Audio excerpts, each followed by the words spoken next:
All right, we are live. Hey guys, welcome to the Massive Iron Channel. I'm Steve Shaw. We'll be doing a live video today. We'll be here as long as you guys got questions. Generally, the journey we're on takes about 2 hours. I'm joined by Robert Shanetsky. Hold on a minute. I'm joined by Robert Shanetsky, the supplement engineer. Robert, how are you doing today? Doing fantastic, Steve. It is Friday. I get to spend some time with you and answer questions for the people out there. It is a good day. Yeah, and let's see. Look, let's see if we can get some new and interesting questions on creatine. Does not. We'll preempt this. Does not make your balls shrink. Does not make you go bald. Does not kill your kidneys. So we'll see. We'll set that as the launch off point. Yeah, right now, all right. YouTube just notified people that we are actually live, so we got some people joining in. If you are tuning in, let us know where you're from. Let us know if your gyms are open. Let us know how you're dealing with all the lockdown stuff. We're living in a very interesting world, and some of my clients, I have one client that can't have more than 10 people at his mother's funeral, but in the same city, the officials are allowing protests of thousands of people. So it's a very interesting world, and we don't want to get into politics. Public pools will be opening. Bars can go up to 50%. Obviously, there's protests and things going on like that in Austin. It's very interesting, to say the least.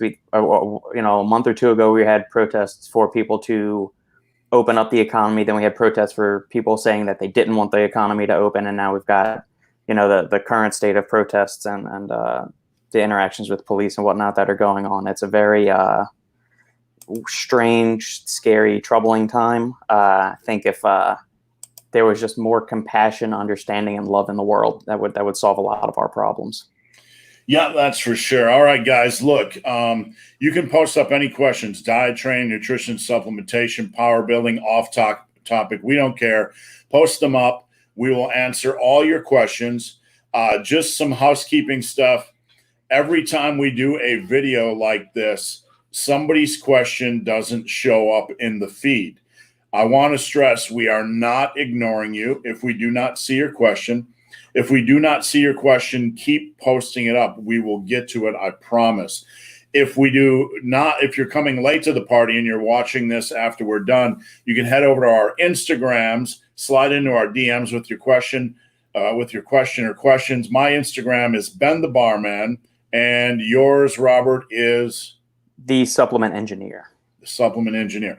Now, Robert runs The Supplement Engineer. You can check out his podcast, The Supplement Engineer. Follow him on Instagram at The Supplement Engineer, and check out his website, Supplement Engineer. Robert also does a supplement assessment service, which is available on my website. If you want to know what you should take, what is worth your dollars, what you should toss out, this service is worth it because it'll save you money. You'll learn what the best supplements are for your needs. And Robert's not there to sell you crap you don't need. He's going to be there, and he's going to be honest. Robert, what can you tell him about the supplement assessment service? Basically, it factors in, your age. Do you have any sensitivities to things like caffeine or any other allergies? As far as, I'm not trying to go, get you to violate HIPAA protocols or anything. This is basically to make sure you don't have any kind of nut or dairy allergy. So I don't go and recommend, hey, try this, peanut infused whey protein powder that's going to have you going into anaphylactic shock and shit out, everything. So, just some very bare bones stuff like that. And it's not always necessarily performance stuff. If you're feeling low energy, it might be some vitamin D issues you're having trouble with. Just general mental stress, health things. If you want to perform better cognitively, get more productivity done during the day, deal with less stress. We can kind of look and pick and choose and see what is effective. What are you doing now? What can we maybe optimize? What can we remove to help save you money? Any supplements that I recommend to you guys that use this service, I don't make any commission off of it. These are products I've personally used myself, and I will purchase from them. And I enjoy them myself. So there's no compensation for any of these things. I'm not getting a kickback from any of these companies. If I would, I'd probably be, a lot richer than I am now. So. All right. You ready to rock and roll, Robert? Let's do it. All right. We got Would You List from Scotland. Glad you're joining us. we joke a lot about on social media about moving to Scotland, but we're very, very serious. My wife and I are actually looking to move there at least 3 to 4 months out of the year. So that is something we're very serious about. But Sandy and I are considering moving out because the heat in here in Austin is miserable. I mean, it's the beginning of June. Even towards the end of May, it was getting into the upper 90s, and we thought, all right, for like 6 months of the year, we're just going to go and live in like Utah or Montana or some northern state that's cooler for 6 months out of the year. Yeah, I mean, Ohio is really good. We talk a lot about how Ohio doesn't have bugs, but Ohio, we had a buggy day the other day when we went hiking, and but Ohio is a pretty good balance. Jim Bro says he has legit questions today, and he has framed that with 3 exclamation points. For those of you keeping score at home, he has hit the hat trick of exclamation points, so look out. Johnny Corbett Long is tuned in from St. Louis, Missouri. I got a couple clients out in St. Louis. I believe, correct me if I'm wrong, but there was a police chief or an ex-police chief that was an African-American that was a police chief for like 38 years that got killed outside of a pawn shop in that area. Really, really sad story. I believe it was from that area, so correct me if I'm wrong. Just another casualty of what's going on. Gamer Strong, Montreal, Quebec, French Canadian. Gyms are closed. I'm doing body weight training 4 to 5 times a week, running 2 to 3 times, and yoga daily. Glad to see you doing that. It's a solid rotation. What's that? Solid rotation. I like it. Yeah, I have some clients that are still down in the dumps, and I'm like, man, just get up and do a plank for 2 minutes and do 15 push-ups. Just do something today, just to get moving. All right, what do we got here? Stephen tomorrow, live in New Jersey, getting the date when gyms can reopen today at 1. That's good news. I hope that falls in your favor. BenOnAdventures, if I take creatine, will it help me stop seeing Facebook debates? Robert? Yes, absolutely. Because creatine will enhance your mental acuity to a sufficient amount to where you won't ever need to see or interact on Facebook again. Yeah, well, I made a post this week about getting off of Facebook, and people kind of thought I was just being reactionary. But the more I do this stuff, the more I want to focus on helping people. And Facebook's a huge distraction, whereas Instagram's generally a little bit more positive for me. And I'm actually moving the Massive Iron Facebook group, or I'm leaving the Massive Iron Facebook group, and you guys can come join me on my private forum. No hard feelings against Facebook. I just need to weed out a lot of the noise, and that's one step I'm taking. Yeah, and for people that might think it's reactionary, I mean, they don't see what's going on behind the scenes. You, me, and Alan have had these discussions going on for at least 6 months about being the master of your own domain and being able to control what is said, because at a moment's notice, any social media could come around and just click and disband your group, ban it, everything, to where moving something to your site, it weeds out the riffraff, but it also gives you control over everything that goes on in your little nexus of the world. Yeah, any content creator that relies on YouTube solely or Facebook solely or Instagram solely, is putting all their eggs in a basket that might at any time consider something you say dangerous or against the narrative that they like. And not getting into politics, but when I keep a group on Facebook, I want people to be able to say whatever they want. I want free speech. Right. And I don't want any threat of being pulled. I have kept a page on there, Muscle and Brawn, for a long time. And I have gotten strike after, like, I would post a picture of a female bikini competitor, right? Mm-hmm. And it would back in the day, it would get reported as offensive, and I would get a community strike. So I've had strike after strike after strike over the years, just for posting random stuff that wasn't offensive. So anyway, all right, Stan just signed up for my coaching yesterday, and I'm looking to connect with him. He says he got his gym in the basement. Most gyms are closed in Norway. How's it down in Texas, Robert? I forgot if gyms are open or not. Gyms are open. I think they can go up to, I want to say 50% capacity with these phase 3 regulations that are coming on. One of the old like garage gyms that Zane and I used to go to when we lived in the apartments when we first moved down to Texas called Raw Power.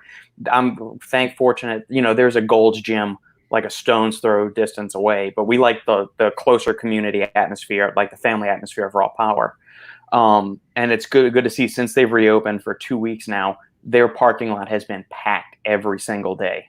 So it's good to see that they were able to, survive this 2-month hiatus. Now, maybe they were going to doing some personal training sessions with some of their clients, but I mean, that is a lifter's gym. There's no frou-frou fancy equipment, no like thigh adductor machine or anything like that. It is barbells, benches, and very few machines in there. I got a lot of clients that are dealing with unique circumstances, like they have to schedule slots to train. They're only allowed 45 minutes. They have to wear masks. Yeah. I'm sad to say that I canceled 2 of my gym memberships. I had an LA Fitness for when I traveled, and I had a local gym just as options. And I canceled them. People ask why, and I say I'm too old for bullshit. I just am. I can't control what they want me to do at a gym, but I'm not going to wear a mask at a gym. Masks aside, and the whole should we, shouldn't we wear a mask debate aside, I'm just too old for bullshit. So yeah. One of the major grocery store retailers in Texas, H-E-B, finally removed their mask policy. I hadn't been going to them for a couple of months now. I've been going to one of the other local ones that wasn't forcing people to do it, just out of I'm not dealing with that nonsense either. Yeah, I'd be curious what the viewers have to say regarding masks and training. Does your gym require it? How do you feel about it? I mean, the politics aside of whether we should or shouldn't, sometimes we just don't want to because it's unusual when we're trying to squat or deadlift. So that's more of the thing I have against it. I don't really care to dig into the science of masks. I just don't want to lift with anything on my face. Right. And anytime you're restricting oxygen intake when you're doing highly intensive and stressful activity, I don't think that's a really good idea. Yeah. The only time I want something on, no, we won't even go there. Bring out the GIMP. Yes, you won't talk about things on your face. Woodulus. Hey guys, Joint Support XT is difficult to get a hold of in Scotland. Woodulus, I'll tell you, it's difficult to get a hold of everywhere. I bother these guys every single month. I'd say we love it. We buy up all the supplies. Can you suggest some ingredients I can use to make his own similar product? Yeah, see if you can find the ingredients that are in Joint Support XT in bulk. Bulk powders on Amazon is a good outlet to find some. You can basically just use that ingredient panel because they transparently dose, I believe, all of their joint support ingredients in there. So go with that one is a really good one. You can also look at PES Genoflex, check out their things, and see if you can find some bulk ingredients there. You have Woodulus's email address or DM? I'll get him a list of actual ingredients that he can look for, and are just a reputable supplier. I communicate with him on WhatsApp, so I can pipeline the information to him. Okay, all right, yeah, I'll put together a list of some ingredients and some quality bulk powder outlets that he can look for. I'll have to say I've not mentioned any supplement in my time in the industry more than Joint XT. And I've not emailed any company more than I've emailed Joint the SNS. Yeah, SNS. Steve over there is a good guy. But yet another Steve. Some other bulk ingredients. Check out Cissus XT by Innova Farm. It's a good one. Glucosamine and chondroitin. That's fine. I wouldn't just buy those standalone. I'd rather get those in a supplement. Hydrolyzed collagen, or if you can find a UC2 collagen, which stands for undenatured collagen type 2. Either one of those would also be some other joint support ingredients you can try to use as well. All right. Thanks, Robert. Peter. Hello from Sweden. Gym's open here. Hello, Peter. Hope things are going well. Hope you have a good weekend. The weather treats you well. Woodulus says gyms are closed in Scotland for at least another 6 weeks, if not more. That's a shame, but it is what it is. I messaged a gym in Scotland 2 weeks ago to see how they're doing. We trained at a gym close to Ullapool or however it's pronounced. And we liked the gym. It was a new gym, so we kind of messaged them to see how they were doing. And they were holding tight. Do you have a favorite? Sorry, Do you have a favorite Scotch, Steve? I know you like dark beers, like the Imperial Stouts and the Porters and stuff, and we've split many of those together. But what about actual Scotch? Do you like that? Being near Kentucky, I was diving into the whiskey bourbon pool, and I'm late to the Scotch game. I got in the Scotch game basically in the last year, and I'm still messing around with a few things. I played around with. I have I can send you what I got, but I tried some different things. Some things that people didn't necessarily like, but that were quality, like a more smoky type of Scotch. Yeah, the peaty kind. Yeah, And I'm enjoying them all right now, but my palate is not that refined where I can, at this point, tell a lot of difference in scotches, other than how aggressive they are, and how they finish and that sort of thing. So nothing that's a personal favorite that I would rush out to get right now. gotcha. Let's see here. Jim Bro, who did the hat trick of exclamation points. Wife has patellar tendonitis in her left knee. She squats and deadlifts fairly comfortably. She struggles with lunges and she can't jog. Jim Bro, please stop calling it jogging. This is not 1976. We are not jogging. So I'm sorry, but those are one of that's one word that drives me crazy. Like, I'm going out for a 50K run. I'm not jogging. Jogging is something you do on pavement around the block. Okay. So anyway, trigger words aside, is there a supplement to help the inflammation? Yeah, look at Cissus quadrangularis, so that Innova Farm Cissus XT I recommend is a good quality bulk Cissus one.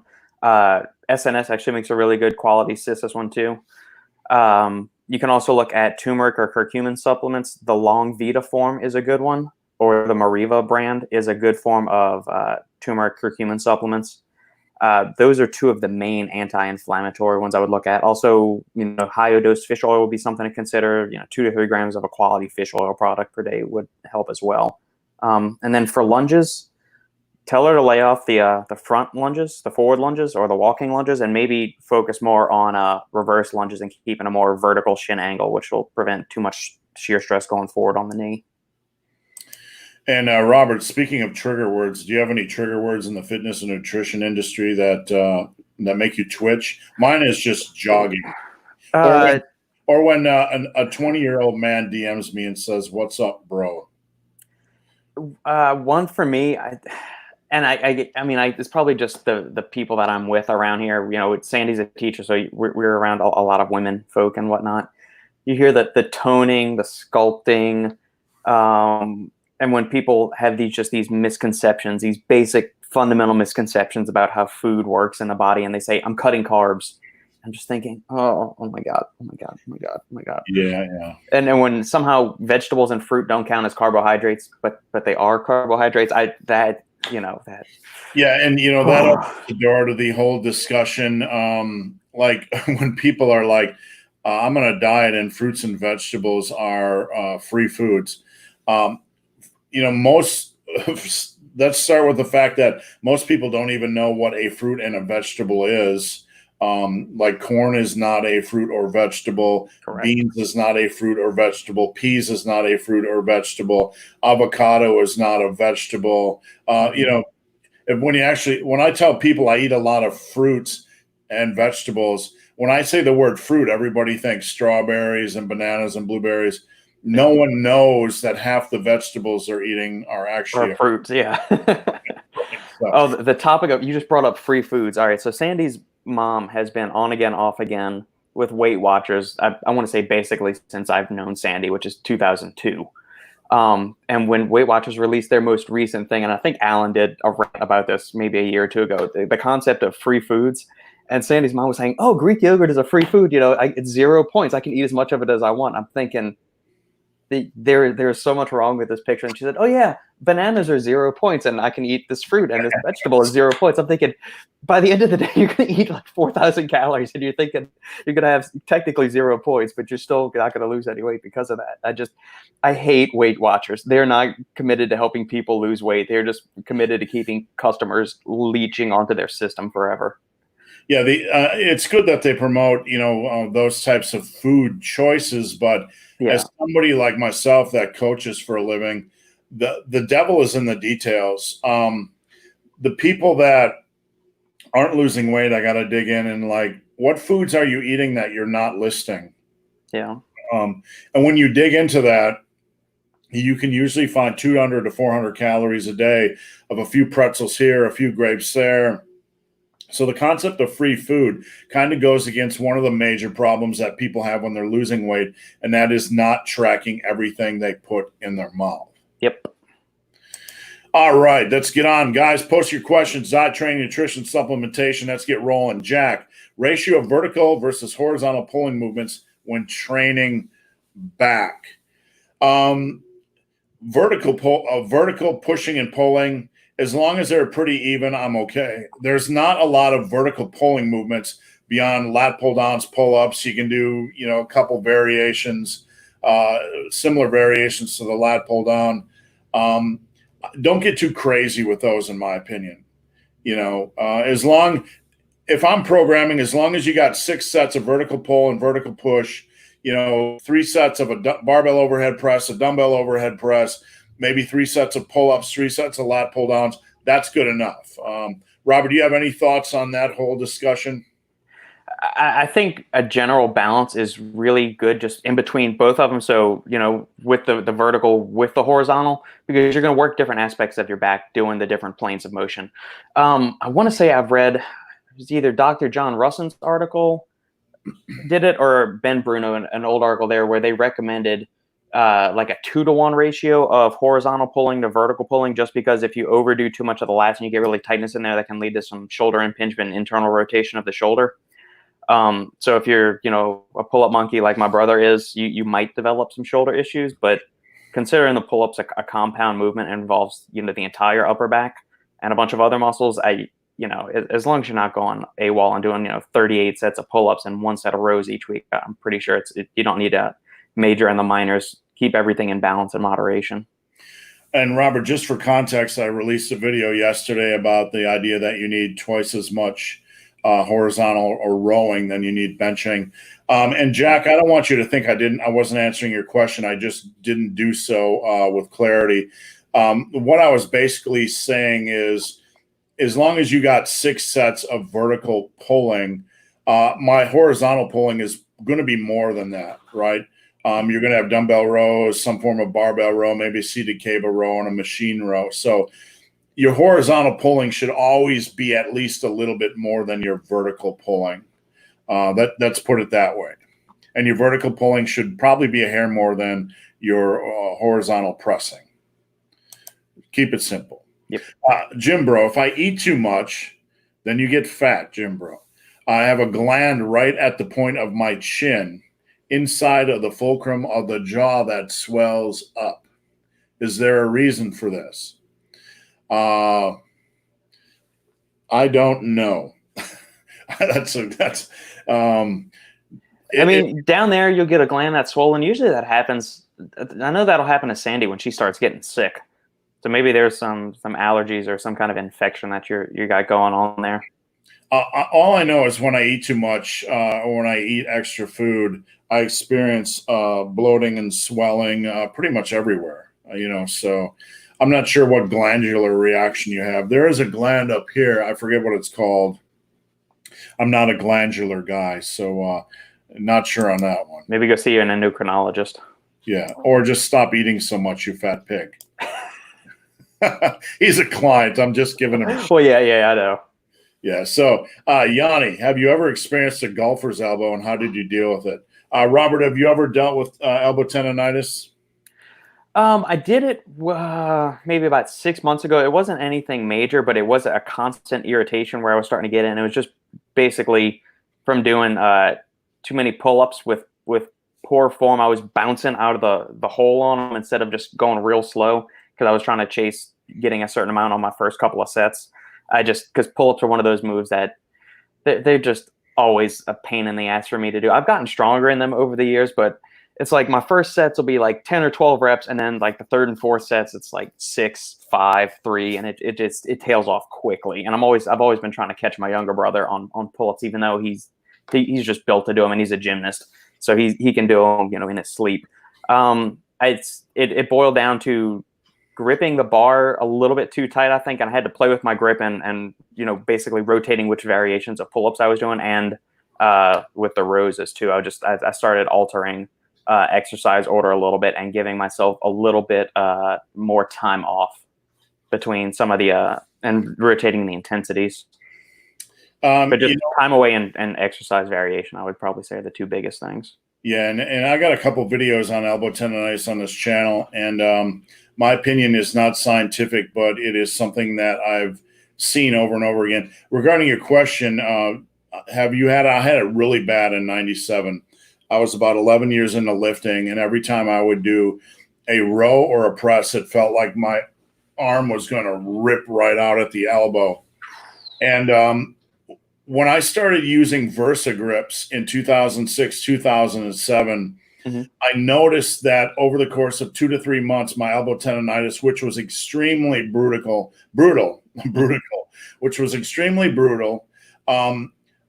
basically went away. I don't have it right now, and I still row heavy.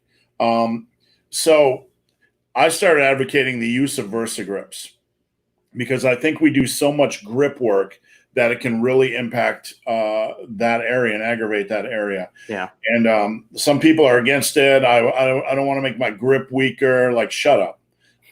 You don't want to get elbow tendonitis. So I would strongly recommend Versa grips, and they cost $50. Mine are 12 years old. They last. Even, it's worth the investment. It's worth the test.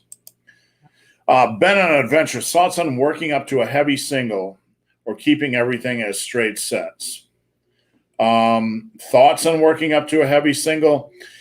Here's my thoughts, and Robert, you can share yours. When I was at my strongest, I basically kept things more intuitive. I wouldn't necessarily go into the gym saying I'm going to do a heavy single today.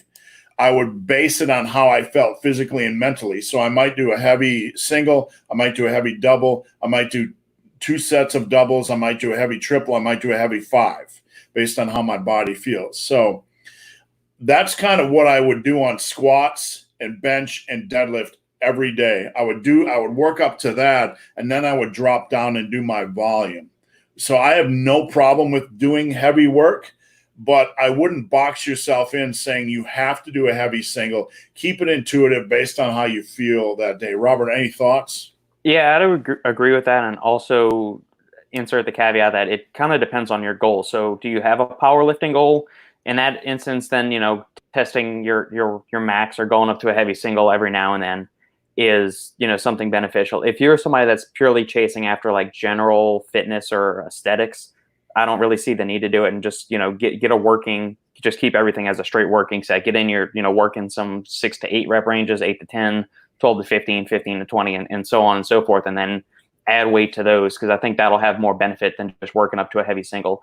Unless you just kind of want to test your strength, it's fine. I don't think it's something that you'd need to actively chase, though, if power building or powerlifting is not your primary goal. Yeah, it really provides no benefit at all. That's not to say you can't do it. You just need to understand the downsides. It provides no real benefit.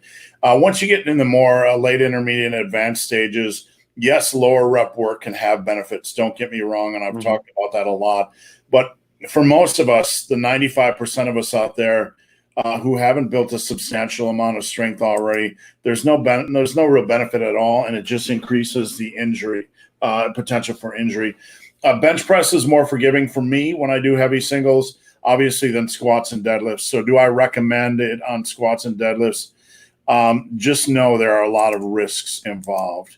Steve, do you have an exercise or a muscle group to where, like, there is no matter, like, you hit the wall and then you just can't push through and grind out another rep? So chest is like that for me, where if I'm doing like a back move or a leg move, if I start to get tired and I don't feel like I can do it, I can pause for a second, either at the top or the bottom of the thing, and like grind out another rep or two. But man, when it comes to any kind of pressing movement for me, once I hit the wall on that, there's no grinding out through it. Is there anything? Do you experience that with any certain lift? It's an interesting question. Things like barbell rows, when your ability to generate power slows down, you're done. Mm-hmm. All the rest in the world isn't going to, you're going to need to take breaks and come back to another set. Bench press, you can be going along rocking. Like I watch so many Klein videos on benches and their speed looks good. And then all of a sudden, boom, just the bottom falls out on you and you're screwed. Right. There's no ability to generate power off the chest. Squats are an interesting thing because I've been there before, man. You can get like when I was I think the heaviest I ever did was a 20 rep set with 365. And you can be in the middle of a squat set, like on rep 8, and you're like, holy mother of God, that was a grinder, rep 8. And then holy mother of God, rep 9 was a grinder. And holy mother of God, rep 10 was a grinder. And then you hit a 20 rep set. Right. So I think squats are one of those exercises for me. Deadlifts to a more minor degree. Mm-hmm. Though the caveat I would give is like deadlifts, they tend to be, I can usually get another rep or two out, but the toll it usually places is on my lower back for me personally. Yeah. Yeah. Leg curls are another one. Like RDLs, it seems like you can kind of gather yourself and get it again and again. Leg curls, there's a point where my hamstrings just won't contract anymore on those exercises. Yeah, it's funny. Like leg curls scare me. Like not many exercises. Like I don't want to go too fast or too powerful on them. For some reason, it just feels awkward contracting the hamstring in an isolated type of movement. I don't know how you feel, but yeah, I've always been partial to the sliding leg curls on the floor, like putting a couple of towels under my feet on like a wood floor or a tile floor. You get a really intense contraction in your hamstrings with that, almost to the point where it'll cramp up midway through a set, especially if you work up to the level where you can get like 10 or 12 in a set. And before I just want to mention, guys, keep your questions coming. We'll stay on as long as we can. If we miss your questions, post them up again. Just a funny little note, if anybody wants to know what it's like to have a smaller YouTube channel like me and have a minor following, my phone and my computer never stop blowing up. I think I've had 17 messages in the last minute from Alan Roberts' group. I'm one of the moderators in Alan's group, and it just keeps blowing up. It's like your phone and your computer never stop notifying you of things. So, all right, what do we got here? Oh, we missed this. Pure Bullfit. I lived in Northwest Ohio for a year. There are definitely bugs. Appreciate Pure Bullfit rocking the Massive Iron t-shirt on the Massive Iron group this week. Sincerely appreciated. Kevin's a good dude. Football as well over there. James Leach, I'll be visiting Ohio in a couple of months to visit some friends. I like Ohio. A lot of Ohioans don't like Ohio, but a lot of people don't like where they live, but it has a lot to offer. It really does, except for Cleveland. All right, Johnny Corbett Long. This is correct. People are losing their minds out here. Super sad to see what's going on in my city. If it made sense, I've had people ask me, are you for the protesters? Are you against the protesters? Like, well, some protesters are looting, some protesters are rioting, and then there's a lot of peaceful protesting. And then you look out and there's a video on Alan Roberts' YouTube or Instagram today about the police shoving over some 75-year-old man. I mean, all this stuff aside, COVID and the racial issues, most times I just wake up and look at social media and say, what the fuck? What world am I living on where a policeman shoves over a 75-year-old man? Where's that anger coming from? What the fuck planet is this? So, yeah, strange times indeed. Strange times. Jack is from Warwickshire, UK. Let's see, Bobby. Thanks again, gentlemen. Great content as always. Thank you for your support. Stefano, it's official. Gym's opening here in Hawaii on June 19th. Really glad to hear that. Awesome. And I hope your T-shirts got there finally. Let's see. JMDVOU. Hey, guys, great to see you. Thanks for tuning in. Iowa, no mask necessary. That's good news. And let's see, Jim Bro. Our gym didn't require masks, allowing 24/7 clients to come in whenever we wanted during the crisis. They wanted people to lift, but required us to clean everything before and after. I'd like to see how that's enforced, to be honest with you. I'm not laughing at the mandate, but you can't get most people to put away their weights. So, Greg Duvier, why do a lot of supplements start with the letter L? L-carnitine, Good question. L-arginine. Oh, that is for the isomer form of it. So things will exist in nature or in chemistry in a few different ways. So you'll have one, and it's kind of like a chemical cousin, or basically, if you look at the molecular structure, it's one is flipped. It's like a left hand and a right hand side of a molecule. So the L form is the one that is usually the one that is more well absorbed in the body and more effective and safer. The D forms, depending on which supplement you're looking at, are either ineffective, converted to the L form, or toxic. So that's why most of the time you will see L-arginine, L-citrulline, L-leucine, all the amino acids and stuff like that. It's referring to which left or right hand the molecule is. There are two, being a science guy, there are two mysteries that intrigue me to no end. And number one is, space, obviously the vastness and infinite nature of space, and that creates the possibility for infinite Robert Shenetskys in infinitely different realities, but also chemistry. You can have just a slight, change in, molecular makeup of things, and it can dramatically change what occurs in reality. It's like a computer program, really. You're programming these things in different structures and forms, and the output is dramatically different. So I'd like to see the person that made up this code, actually. Speaking of space and infinite possibilities, Steve, and this may completely derail us and get us way off topic. Do you think there are aliens out there? Or some form of intelligent life? One thing people that don't know, I studied astrophysics in college. It's a passion of mine. It's actually something I think about a lot. I've thought about keeping a blog just with my thoughts. I have a lot of thoughts on intelligent life. The idea that intelligent life is going to ascend, they're going to just drive up in their little spaceships is foolish to me. And here's why. Like, as we stand today in the world, if we wanted to spread life, which is really our prime, our prime function as creatures, to spread life, we would set up a system where we would seed the universe. We could set up 20,000 seed systems, send them out in a scattered pattern just to go throughout infinity, looking for perfect environments. If I was an intelligent life, I would be doing that, trying to spread life, because life brings so many wonderful things. There's also the possibility that if you were an intelligent, civilization, you would also find a way to put out self-replicating, like micro robots, or things that could go out through space to self-replicate, to make contact or whatever. The idea that, there's life out there. There has to be. It's numerically impossible for there not to be life, but the distance between that life makes it nearly idiotic to think that someone's just going to drive over to the Earth, check in, and then go back to their planet.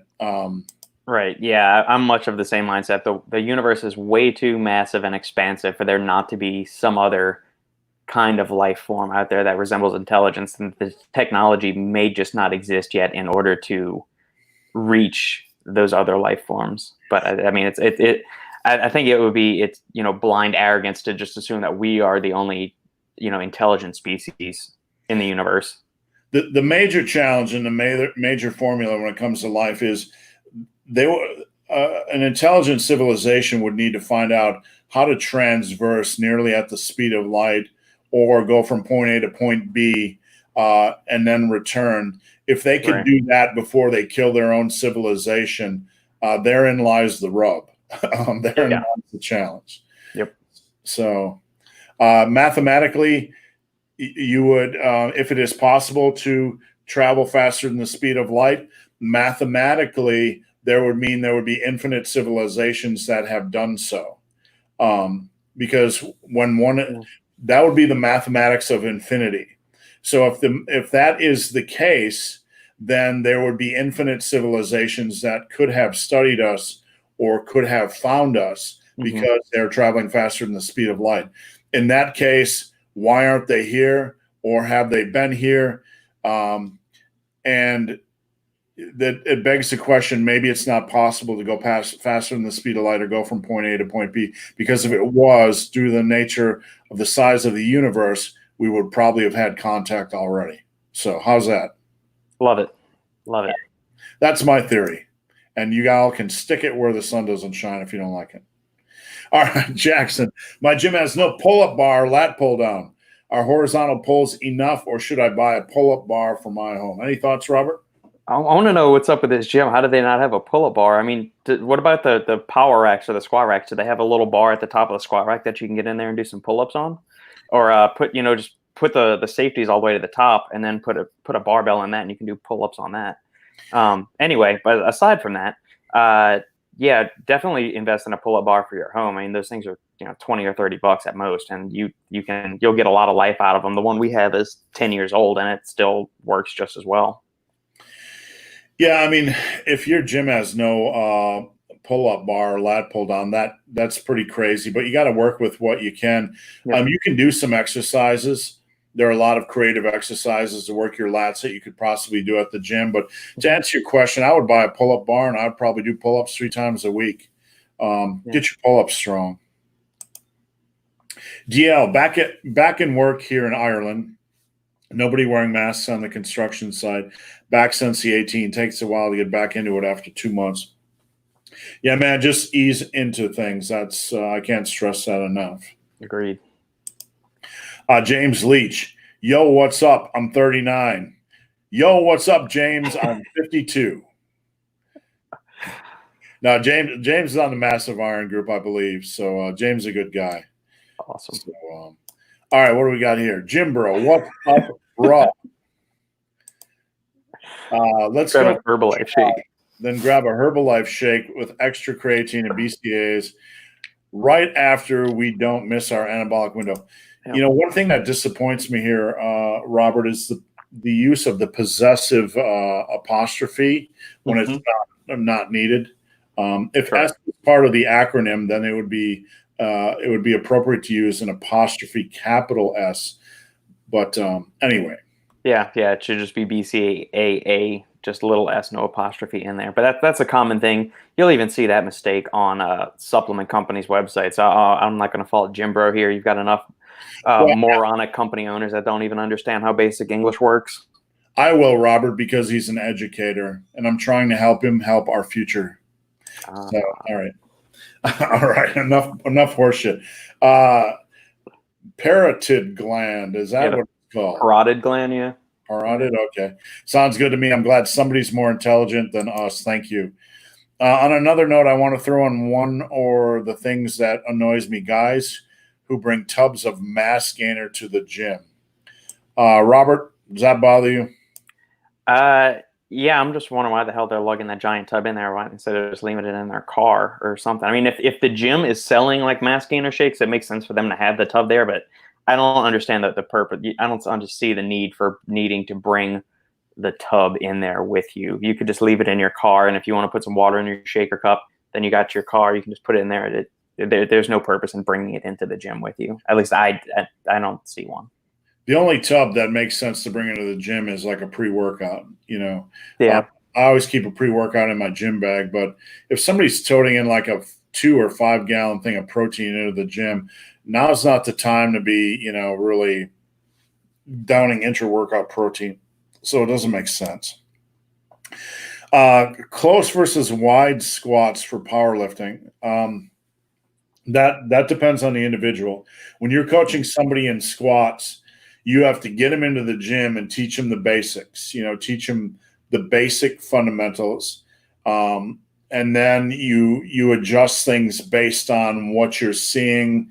It's not always as simple as going, if you have this limb length, if you have that height, whatever, you have to do this, that, or the other thing. Powerlifting, if you go to a powerlifting meet, you'll see a wide variety of stances and approaches, and they are highly individualized. Robert, when you got into squatting, what did you do at first, and what adjustments did you make? I started with probably something right around shoulder width or just outside of hip width apart. And the more I've gotten exposure to it, I find that I've had to rotate my feet out, and I need to take a wider stance just because the way I'm built. And it's like you were saying, it's squat stance width, or I guess, the width of your feet, or how far apart you're placing your feet, is going to be highly individualistic based on your own anatomy and the way your hip anatomy is, and your femur length and all of that good stuff. Plus ankle mobility is going to play into that too. I would like to bring up the name Ripito for a moment. It'll probably trigger a few people, but this is the reality of what I've seen behind the scenes.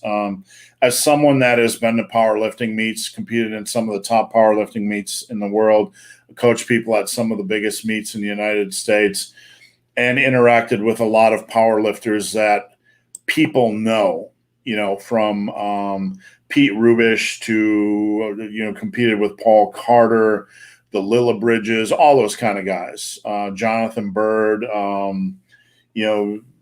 guys from West Side, we're close to West Side. When you talk behind the scenes, like Ripito teaches one way to squat.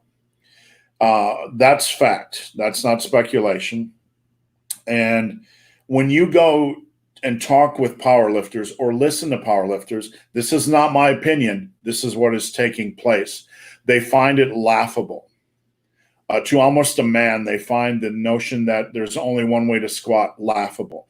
You guys can do with that what you want. I am not analyzing that. I'm just telling you what powerlifters that spend their time coaching others think. So bring the hate. It's just a snapshot of what I see behind the scenes. Sebastian, dropped my volume again, and I gained about 4 reps on my incline bench. Weird how I progress on low volume. Sebastian, I'm trying to figure out why, or you dropped your volume. I got you. You pretty much, there's nothing wrong with progressing on a moderate volume. Once you build up a strength base, then it makes sense to add a little bit more volume. Robert, do you have any thoughts on that? I mean, we've talked about this a little bit in the past, that volume's going to be, there's a sweet spot of volume ranges, like 10 to 20 hard sets per week to build muscle. You can gain strength going even lower on a volume for that. It's going to be individualistic, and some people definitely work better with low volume. Some people respond better to higher volume. And part of that may be the fact that they are just a low responder, and that they need a higher volume or, more stimulus to get an equivalent bang or shock to their physiology than somebody that's progressing on low volume can. Sebastian says added 20 kilograms to his deadlift in a week or 2 after not training for 3 years. First of all, if you haven't trained it for 3 years, you should be progressing extremely slowly. Yeah. Second of all, that would be commonplace if you haven't trained it in a long time. That's, in my opinion, not a function of volume. That's muscle memory. Yeah, it's a function of muscle memory, so just keep that in mind. Jim Bro, on another note, I want to throw in one of my pet peeves. Okay, we just went through this already. Yeah. Sorry. Pure bullfit exercises you hit the wall with deadlift for me, probably due to my autogenic inhibition pain reaction with my spine. Once that was like a metal lyric there. Autogenic inhibition pain reaction with my spine. That's like a Slayer lyric. Once I miss a rep, I'm 100% done. Can't even break the bar off the floor. I'm kind of different, but I think some of that might be with my quad strength. Like my quads are inhumanly strong and big, but I can definitely see that. Yeah, it might be the CNS also protecting the body, saying, hey, you're not going to fuck yourself up anymore either. And we're just going to shut down the nerve impulses that are allowing you to generate a muscle contraction. I can literally right now just hear Slayer screaming autogenic inhibition pain reaction with my spine. All right, enough. Bonk, how to strengthen my bench press lockout? Tricep single joint exercises don't solve the issue for me. Robert, do you have any thoughts before I dive in? Floor presses, board presses, something of that nature may help with bench press lockout, strengthening your triceps. Dips, I mean, that's another good one. Anything to get your triceps stronger, because that's going to be involved a lot in the lockout phase. I tend to approach this from a well-rounded perspective, a more wider view. Mm-hmm. I look at how your overhead press volume is. I look at how your bench volume is. I look at your bench assistance work. When I do, when I'm training somebody on the bench, I have a lot of pressing movements and pressing variations. Lockout strength, you really got to work on the triceps. You got to hit the triceps hard on a weekly basis in addition to all your basics. Isolation movements are not the way to go. Right. For bench press strength generally. I would always do my bench press, and then I do close grip bench presses. I do things called the Skull Destroyer, which is a more volume, but it is more tricep strength endurance. Things like that. I do like cable tricep extensions, but that's more of a hypertrophy thing for me. So a lot of benching variations, a lot of pressing variations, and a lot of overhead stuff as a base. Ben, I have no rack at home. Olympic bar and 300 pounds in weights for front squats and overhead press. I have to power clean. How would you program to increase power cleans? Usually the questions for me are the opposite ways around. How can I use power cleans to increase my speed off the floor on the deadlift or something like that? Ben, I got to be honest with you. Olympic lifts, I'm no expert at. I really, I try to stay in my lane on this channel. I've messed around with power cleans and overhead squats and stuff like that. I could power clean 225. I think I could power clean 275, but I've just never – I've never programmed to develop power cleans. Robert, do you know anything about that or anybody that might have a better insight into that? I would direct them without hesitation to Cash. Our boy there is an Olympic weightlifting freak, phenom. Go see him. I would also recommend Kevin. I don't know Kevin's expertise on Olympic power cleans, though, but I know he's another savvy individual as far as resistance training goes. But go check out Cash first. Yeah, KAJS. He's a follower of Alan Roberts. He follows me. You can check out my. He would know more than any of us combined. Yeah, I think he offers programming services and stuff like that to our consults. KH Performance Lab, I believe, is what it is. On YouTube is his channel. All right, pop at the door. How do I balance running and lifting? I feel like I'm too weak and tired to lift after I run. First off, you don't lift after you run. That's backwards. Lifting requires your full energy because the point of lifting is to increase strength, and you need to both be at full mental and physical capacity when you lift. So running has to either come after lifting or it has to come later in the day or first thing in the morning. And then it's just girding up your big hairy testicles and doing it for a long period of time and allowing your body to adapt and make sure you have enough food to support that. Any thoughts, Robert? Nope. You answered it all there. I would separate lifting and running by several hours if I was going to do that, and always prioritize what is more important to you, running or lifting. If running's more important, then yeah, I guess do that first, but know full well that your lifting performance is going to suffer, and vice versa. If lifting's more important to you, do that first, and try to do some kind of spacing between them. Yeah, I mean, I've answered this question so many times over the years. You don't do cardio before lifting. Right. If you're a lifter at all, the reason why you are lifting is to build strength, to improve the way your physique looks by adding muscle, and there are other benefits to lifting. Health benefits, health markers, and boosting, increase of your metabolism over time as you add muscle. But if you are not trying to build strength and muscle, then you're just exercising. That's not really lifting. So right. Andre, is creatine worth taking in this period when training is lighter and higher reps with bands and body weight? Robert, I'll let you handle that one completely. Yeah, I would say creatine is worth taking right now. I mean, it's good to take anytime, especially if you're doing higher reps. Your body's going to be using more ATP, so creatine helps your body to produce ATP and regenerate it faster. So you'll be able to get out a few extra reps when you're training in these higher rep ranges. Also enhances cellular hydration and supports cognitive function. So yeah, I mean, you might as take it every day, whether you're training heavy weights or light weights. It's going to do. And there's also some downstream signaling properties where it will impact muscle protein synthesis and improve muscle growth. So yes, keep taking it. Thank you, Robert. BenOnAdventures is messaging Pierre Bullfit, Northwest Ohio. Let's see. Jimbro. Protesters, rioters, and Antifa are three separate groups. The media conflation confuses this. The media's job, and I worked in the media. We worked in the media. We were content providers. So in one way, shape, or form, we had two functions. I was an editor. My job was not just to put out good information, but to frame that so people would actually find it and read it.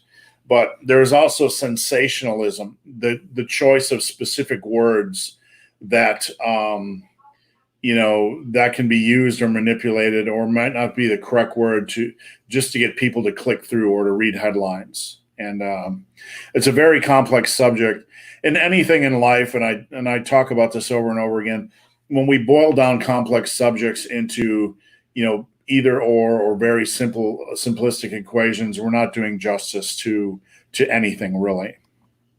Correct. So that's my opinion, and you can stick it square up your ass if you don't like it. Sorry, Robert, that's going to go on your podcast. Pierre Bullfit lived in Tiffin in 2018. I twitch when I hear the city Tiffin, Ohio. And there's a personal story behind it. But when I was single, I met a lady that was a runner, and we went out a couple times, right? Nothing big. And she was from Tiffin, Ohio. And she never stopped talking about Tiffin to the point where I just wanted to smash myself in the testicles. It was like autistic, it was just like Rain Man. Mm-hmm. So there's my personal story. He's in defiance. All right. They're just having a little loving interaction. Keep the question coming, guys. We're about an hour in. We will continue to answer questions. Any questions, supplement, training, diet, nutrition, off topic. Rajan or Rajan. I would say Rahan.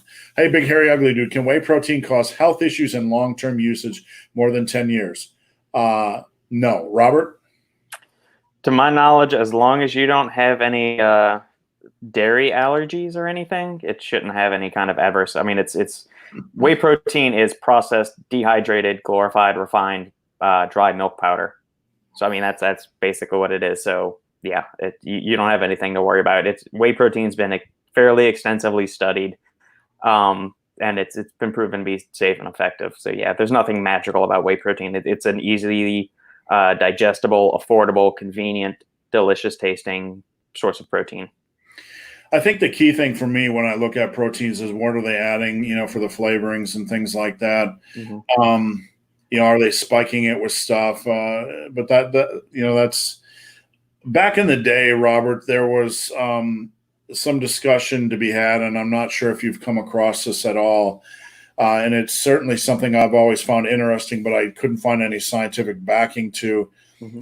There was some folks that speculated that the stomach discomfort that some people were experiencing with whey protein usage wasn't from the whey protein at all, but was from a certain filler or additive that was being put into the whey protein, perhaps to sweeten it or give it flavor or taste. Have you heard anything like that? Yeah, that's definitely possible. I mean, part of it is also going to be the lactose quality of the whey protein. So if you get a really shitty whey protein powder, if you're using something like a WPC 60 or 70, that's going to have a higher content of lactose, and that'll cause a lot of GI distress, even for people that can regularly handle milk without an issue. So first off, look at the quality of the whey protein. See if you can either go for something that lists WPC 80, which means it's 80% by mass of protein, or go with a whey protein isolate. which is by law 90% protein. So whey protein concentrate, WPC, can vary between 35 to 80. Whey protein isolate has to be 90% protein by your law and regulations. So that's going to leave very little lactose at all. We're talking like 1 to 2 grams of carbohydrates in total in the entire serving size of it. There could be some other fillers in there that are causing you that, but that's going to be more on an individual basis. I don't think it's going to be as on a large scale basis. That's probably more individual reactions to certain ingredients. All right, Robert, thank you. We got another protein question from Augustine. Are blended proteins whey, egg, and casein better than just whey? I want to say, I don't think I've seen anything recently there. To this date, there are 3 studies that have kind of assessed just a whey protein shake versus a blend. And these blends either are composed of whey and casein, or whey and egg, or whey, egg, and soy, or whey, casein, and soy. And so in those 3 studies, they've shown that the protein blend does surpass whey protein in their little 8 to 12 week trials in terms of muscle protein synthesis elevation and lean body mass gains. Now, this isn't to mean that whey protein doesn't give you any lean mass gains or doesn't increase muscle protein synthesis whatsoever. It's just that the blends gave it, a statistically significant bigger increase in muscle protein synthesis. So this might equate to like half a pound of muscle over the course of 8 to 12 weeks. So in the grand scheme of things, does it really make a difference? No. But there are those 3 studies that showing blends do outperform whey proteins. And the reason for this, at least what the researchers are saying, is that when you combine whey, egg, and casein, you are getting a more gradual release and a longer sustained release of amino acids into the bloodstream, which is causing longer term elevations in those serum amino acid levels to support muscle protein synthesis and growth. Whereas whey, it's rapid digesting, but at the same time, it's rapidly removed out of the bloodstream and shuttled into your cells. Whereas when you have whey, egg, and casein, you're getting a release of proteins over the course of like 2 to 8 hours, because casein can take up to 7 to 8 hours to digest. Egg protein is in between whey and casein. So by getting this staggered release of the proteins, you're creating a longer, more sustained release of amino acid drip into the bloodstream. All right, thanks, Robert. And guys, please post up your questions. I just ask you to flood them. No questions are stupid. We're happy to answer the question. Robert, I find it interesting that when we had our Marvel discussion, it blew up our questions. But when we had the space discussion, no one's chiming in. So I'm pretty disgusted with that. No. Pure Bullfit, as far as the Olympic lifts, Kaj is your best bet. And thank you for listing his social media moniker. I appreciate that. Alec, week to week, is it wise to increase both RPE and volume? For example, on chest, say I start with RPE 7, 12 sets. Is it okay to go from RPE 14 sets, or should I adjust only one of those? Robert, you want to start this dance, or you want me to start first? Because this is a complex one. Yeah, this is, and this is almost getting into like that Renaissance periodization, Mike Israetel line of thinking of ramping up volume and increasing, training intensity while you're going that. And we're in this context, we're defining intensity not as your percentage of your 1 rep max, but you're rating a perceived exertion or how many reps you have left in the tank at the end of a set. 12 sets for chest is a lot in a given workout, and 14 is going to be even more. I'm wondering what is the quality of your volume on those last extra 2 sets that you're already adding, if you're already pushing all the other sets to an RPE of 8. That would be my first thing that I'm considering. And I would say, rather, instead of putting 2 more sets of chest onto that day, if you want to increase chest volume, put it on a separate training day, or push the existing, get the most out of the current workloads that you're doing.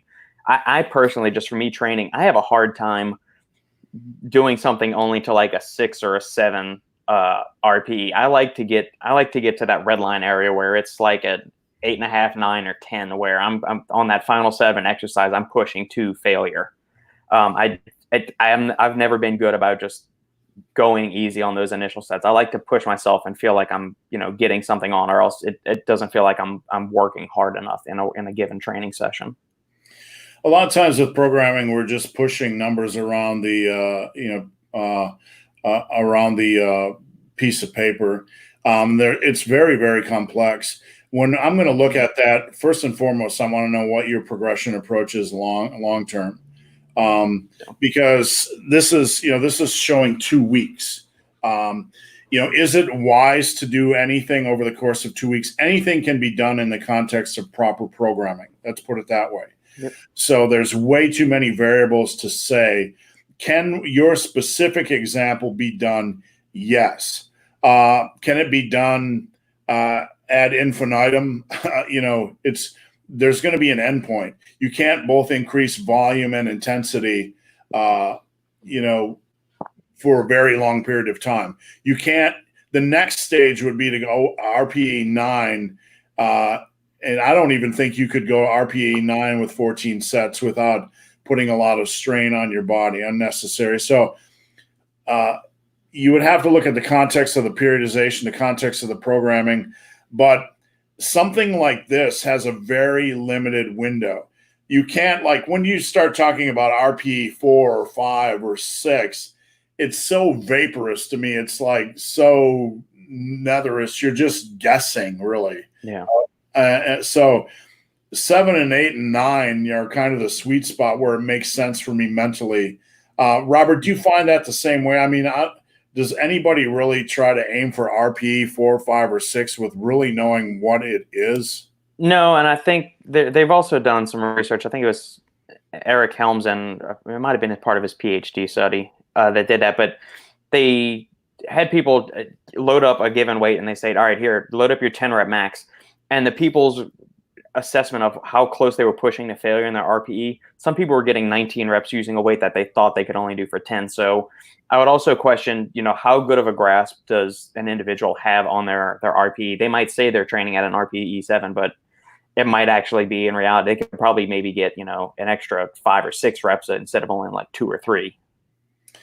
This is a major problem I have with RPE, and I've taken a lot of heat about it over the years, and it certainly can be applied, appropriately. But at the end of the day, I want more quantitative, goals. I want something that I know is for certain rather than speculation. Mm-hmm. And that can kind of hurt the RPE camp a little bit. But most people that come to me think they're training hard, okay? And they're not. That's the reality. And I'll get the backlash. Well, you just think you're some big fucking shit that knows everything about training, and you're just judging it because you're sitting there like, I train hard and you don't train hard. Well, the reality is you just need to walk into a commercial gym, look at all the knuckleheads just bumbling around, none of them with results. They're not training hard enough.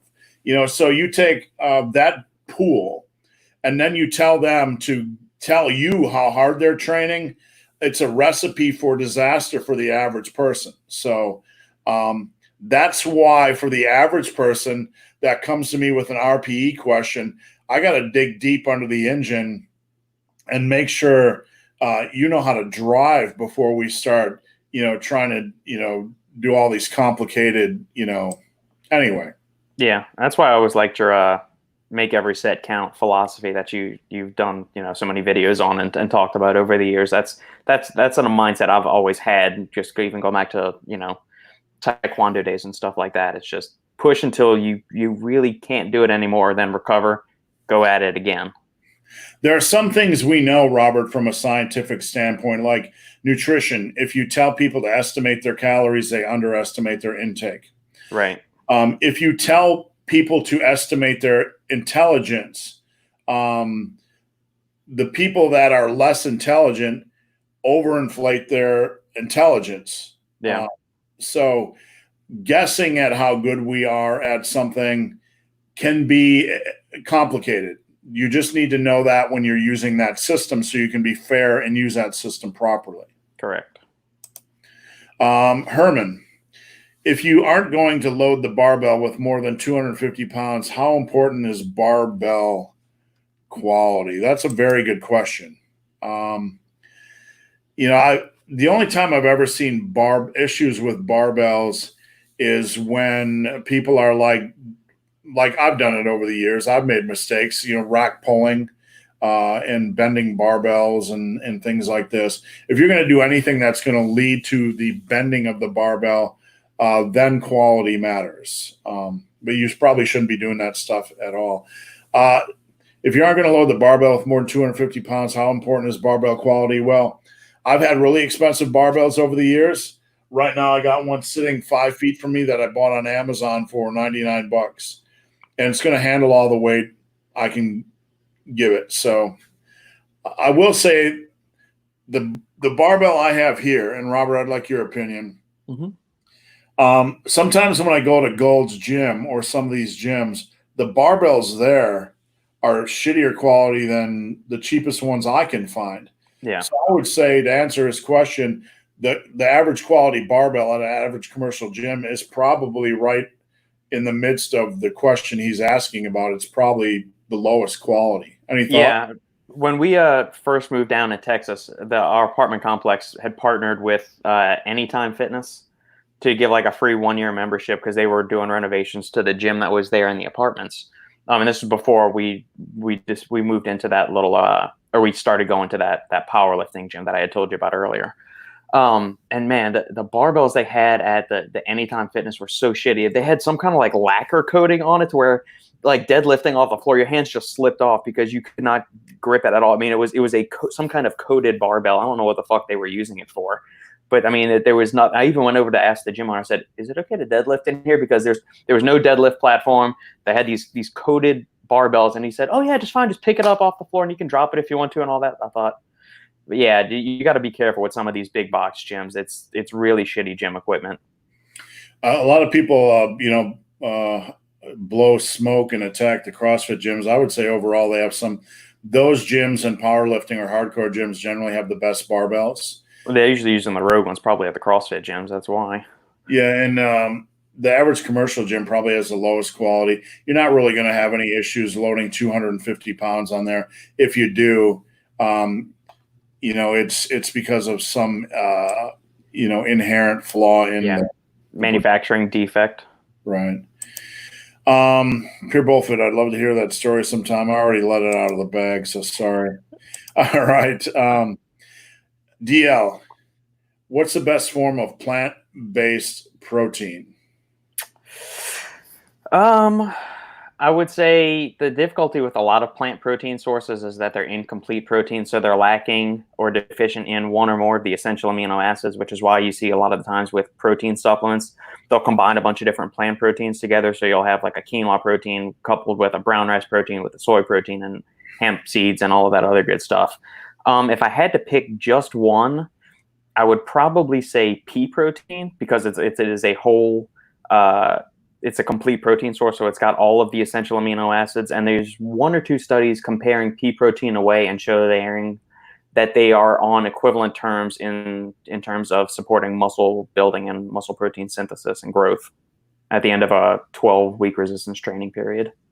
The only issue with pea protein is that it's ground up dehydrated pea, so it has kind of like a pea texture, so they'll usually cut it with brown rice protein or one of the other protein sources I mentioned. Yeah, I've tried pea protein powder over the years, and I remember maybe 10 years back, I came up with the brilliant idea that I was going to take a pea protein and mix it into tomato juice because I love tomato juice, and maybe mask some of the grittiness of it. And what I basically made was a tomato concrete mix, and it was the worst.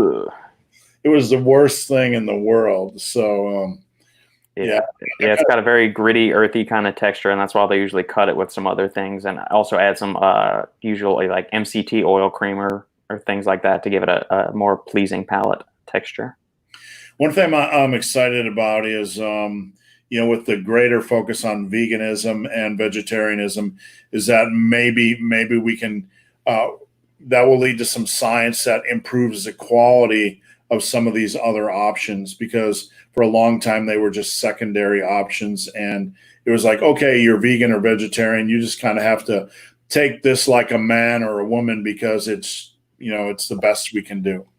Yeah, the vegan protein blends that have been coming on the market, as I've tried one, I'm going to say in like 2016, it was god awful. And I've tried a couple this past year that are actually decent. The Nutrex plant protein is a really good tasting one. I know you've mentioned before Planta from Ambrosia is a decent one.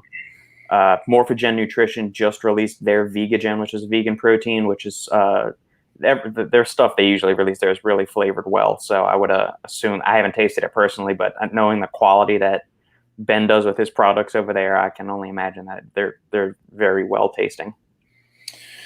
All right, thanks, Robert. Neo, do you guys ever get an upset stomach from creatine? I do not, Robert. No, I don't either. It might depend on which form of creatine you're taking, how much you're taking at one time, and what other kind of ingredients you might be taking with it at the same time. So what I've noticed is that if I take too many, what's the best, osmolytic ingredients together, so those things that pull in a lot of water into the GI tract. So if you're taking 5 grams of creatine with 3 grams of betaine with something like glycerol, you take all of those at once, that is going to lead to GI upset because all of this water is getting sucked down into your gut, and it's going to make you have to go to the bathroom, obviously. So check around with first off, what ingredients are you taking at the same time as creatine? So large doses of caffeine and coffee will also have to make you go to the bathroom. It's a stomach irritant for most people, so it forces them to go to the bathroom. So check around with that. Maybe try having it with some carbohydrates or something like that. So separate the creatine dosing from that, or break it out into smaller doses. So if you're finding 5 grams gives you some stomach upset, maybe try 2 grams before your workout and 3 grams after your workout, or 3 grams in the morning and 2 grams at night, or something like that. Thanks, Robert. All right, we got an interesting training question, one of my favorites. Augustine, is it advisable to work out twice a day, or is overtraining real? Well, they're kind of two different questions. First off, anything is possible when the programming is done correctly. I remember back in 86, 87, when I was, hitting my stride, I love that idea. I love the idea of twice a days because I was a kid, my recovery was good, and more is better. Just to address the overtraining issue first, overtraining can be real, but the body can take a lot more punishment than it can adapt to, a lot more than we give it credit for. The point of training twice a week doesn't have to equate to overtraining. It's just slicing it a different way to be a little bit more fresher for each workout. So I do not believe if you're going to train twice a day that the structure of the program or the nature of the program should be something that's going to kill you to the point where you have to face overtraining. Any thoughts on that, Robert? I'm wondering if the impetus for this question was because there was some fitness influencer guru guy that posted something saying that if there's no need to ever train twice a day, that it's more you have an obsession and a compulsion that is unhealthy, and you need to get that addressed. So I'm wondering if that is maybe where this question is coming from. I love statements like that. I really, really do. Yeah. So if you've got the recovery to do it, professional athletes do it, but their job is to do it. Sandy and I have experimented around with doing twice a day, doing some lifting in the morning and more of like a 20 or 30 minute kind of a cardio metabolic hit session in the afternoons. One thing that I am grateful that this whole quarantine fiasco has started is that it has actually made me much more physically active during the day, to where before I would wake up in the morning, go drop Sandy off at school, go drop the toddler off at daycare, and I would go hunker down at a coffee shop or a diner or something for a couple of hours, come home, hop in bed, watch an hour of Netflix or something like that, then go train, then go sit down and eat lunch, then write some more. But now it's, we're going for an hour walk in the morning, and then I'm writing for a little bit, then we're hitting our resistance training middle of the day, and then the afternoon we'll go on a walk, or we'll be outside playing with the 3-year-old when she gets back from daycare. So it's, I like more motion, and the human body wants to move. So that's one reason I'm very grateful, or it's a bright spot in this shitstorm that is the world right now. I have so many opinions right now, and I'm trying to say some of these intelligently without cussing, but Yeah. when Robert, to your point, where somebody's like telling you, you need to get a life or whatever, you're too obsessed. Movement is, in this day and age, movement is critical. We're sitting more. Breaking up your workouts can have some physiological benefits. You're getting up twice a day to move rather than once a day. That's not a bad thing. Do you have some form of obsession statements like that? The person's generally projecting from some point of insecurity, or, someone along the line told them she was too hardcore. You know what? Life is short. And if somebody enjoys exercising twice a day, I mean, come on. Most people watch more TV than this person is spending in a day exercising. So to that person, I would say, fuck off. Yeah, and also you can also get higher quality training probably too by dividing. Say you're doing a high volume routine where you got 20, 25 sets in a workout. There's no way you can tell me that they're doing all 24 sets in one run is going to be much higher quality than doing 10 sets in the morning and then 10 sets at night. You'll have more recovery. Your energy stores will be more topped off. You'll be fresher mentally to give a greater quality of effort in all of those sets. So you can't make such a blanket statement. If you enjoy working out twice a day, man, and you can handle the recovery and you can crush it both times, go for it. And I want to talk just real quick about twice a day. And Robert, maybe you can chime in on this. One of the ways I like to structure things in the rare occasion when I'm doing 2 a days, because right now my job is so busy, but my gym is literally 5 feet from me. Yeah. I can always work out for an hour at a time. Mm-hmm. So if I'm going to do a 2 a day, what I like to do is a lighter movement in the morning, and then a heavier movement when my CNS is more woke. Just had to use that word in the afternoon, right? Because generally our CNS is more woke later in the mid-afternoon, late afternoon. Yeah. So what this means is, let's say Wednesday afternoon I do chest because my chest is more woke. Thursday morning I might get up and do triceps. Okay. So Wednesday night, chest. Thursday morning, triceps.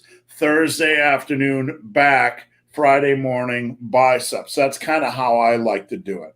Robert, have you come across any programming, any 2 a day programming that's memorable for you? I haven't looked into it much, just because I tend to, get all my resistance training done in a single day. It's something that would be interesting to consider.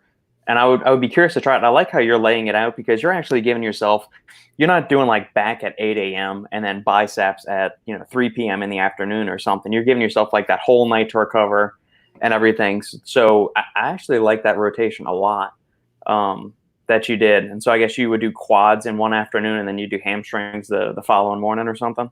Yeah, something like that. I mean, the big hitters get in and get out. And in that case, even if you're doing a bro split, even if you're having a hardcore 12 sets for quads, you're pretty much toast. And it's kind of it'd be kind of fun to get up not have to do hamstring work after all that madness. So. Right. Yeah.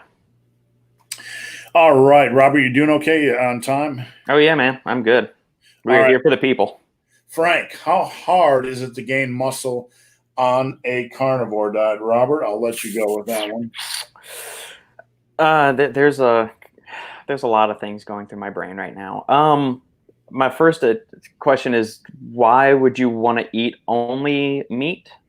There are so many delicious foods out on the world. Why limit yourself to just meat? I'm a person that loves carnivorous foods, but at the same time, I still enjoy eating fruits and vegetables and all of that stuff. So I think. So do you have some kind of maybe autoimmune disease that you don't react to certain foods well? That if that's the case, then go see your doctor. The second thing is that the reason a lot of people adopt a carnivore diet is for weight loss, because it has a high degree of satiety. Protein is very filling. Fat can be very filling, keeps you full and keeps hunger in check. When you are trying to build muscle and gain weight, you need to be in a calorie surplus. So adopting a diet that focuses on squishing hunger doesn't really seem congruent to your purposes of trying to gain muscle. Third, I would say there are some benefits in regards to trying to build muscle and by having carbohydrates raise insulin. Insulin facilitates the transportation of nutrients into the cells to promote growth and repair. It also, there's enough studies to show that higher insulin levels are correlated with better muscle growth and better lean body mass gains when on diets. Insulin also is anti-catabolic, so it prevents your body from breaking down muscle tissue to a meaningful degree. So if you're trying to gain muscle, I don't really see how the carnivore diet is. You can do it. I'm fairly certain as long as you're eating enough calories, you will. Is it the most efficient way or the most enjoyable way to go about it? I don't think so, not in my opinion. Robert, just for those keeping score at home, some of these diets are tossed around. We never talk about the specifics. What are the specific rules of the carnivore diet? From what I understand, so Dr. Sean Baker was on Joe Rogan's podcast, and he's this ex-doctor, ex-athlete who really popularized the diet. The diet's been done for decades and decades before that. But basically, you eat only meat or animal products. So you can use butter to cook your steaks in, but you're focusing on meat, eggs, maybe cheese, some variations of it. It's starting to get into like the vegan, vegetarian, ovo-lacto thing, kind of where there's different little niches of the carnivore diet and which ones they allow for it. But it's basically only animal products. So maybe some yogurt, maybe some milk, but mostly meats and organ meats. And I would also be worried about, some potential nutrient deficiencies with only eating meat. Yeah, I would, just from a cursory look at things, if you are someone that's a carnivoreist, you would highly benefit from organ meat.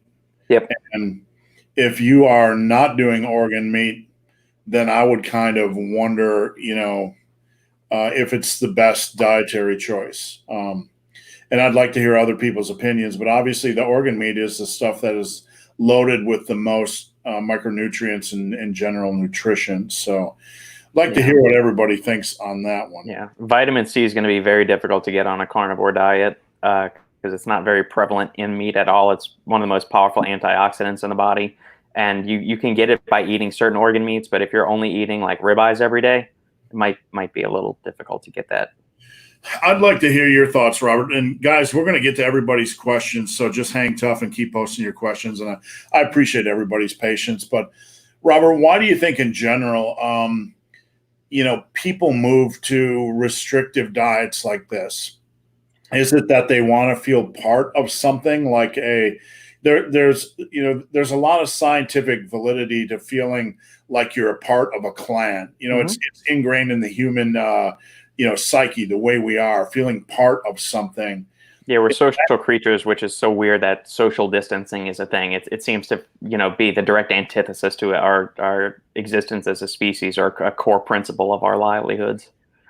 With that framework, why do you think people tend to gravitate towards these niche diets rather than just, that are harder to sustain, rather than just, hey, I need to eat meats, fruits, vegetables, healthy fats, and be reasonable? I think part of it may play into the social camaraderie that you mentioned. I also think part of it is the human body probably doesn't like things that are hard. But the way these diets are framed is that this is just the one thing that you have to do. It's carbohydrates that are to blame for why you're fat. Or, when we had the low-fat diet craze, it's dietary fat that's really bad for you. But if we can identify and demonize one thing, then it makes it seem like, oh, this is so much easier, when in reality, it's that much more restrictive than if we just kind of took a more holistic, well-rounded approach to how we should go about our diet and exercise habits. I can certainly understand personal preference. Some people like to eat meat more. I have a certain way that I like to eat. I love getting a lot of vegetables and fruits. Yep. But I don't create a set of rules where I can never have pizza or beer, or whatever. So I find the arbitrary restriction, almost impossible to sustain, and I find it rather pointless. So. Correct. Yeah. And I think most people you'll have a handful of people that can probably ride out the carnivore diet for years and years and years on end. But I mean, at some point, you're going to be at somebody's birthday party, bar mitzvah, wedding anniversary, or just some social function. There's going to be cake, cookies, mixed beverages, something like that. And I mean, maybe you don't want to partake in it, but there's going to be an element of you that is going to want to join in and enjoy some of that, because food tastes good. It's meant to be social. It's meant to be enjoyed. And if you're isolating yourself from that because you're on this overly restrictive diet, that's affecting you at a deeper level than just what food you're eating. That's like a mental and psychological thing that you're willingly inflicting upon yourself. That's unneeded.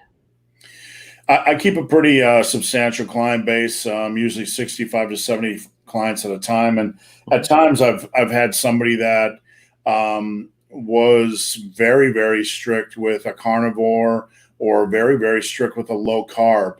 And I always gave them credit because in the short run, some of these guys could just crush 4 or 5 month stints at a time. Mm-hmm. But when you look back, I have one client specifically, their eating completely changed during the lockdown. And in the long run, very few people sustain these diets.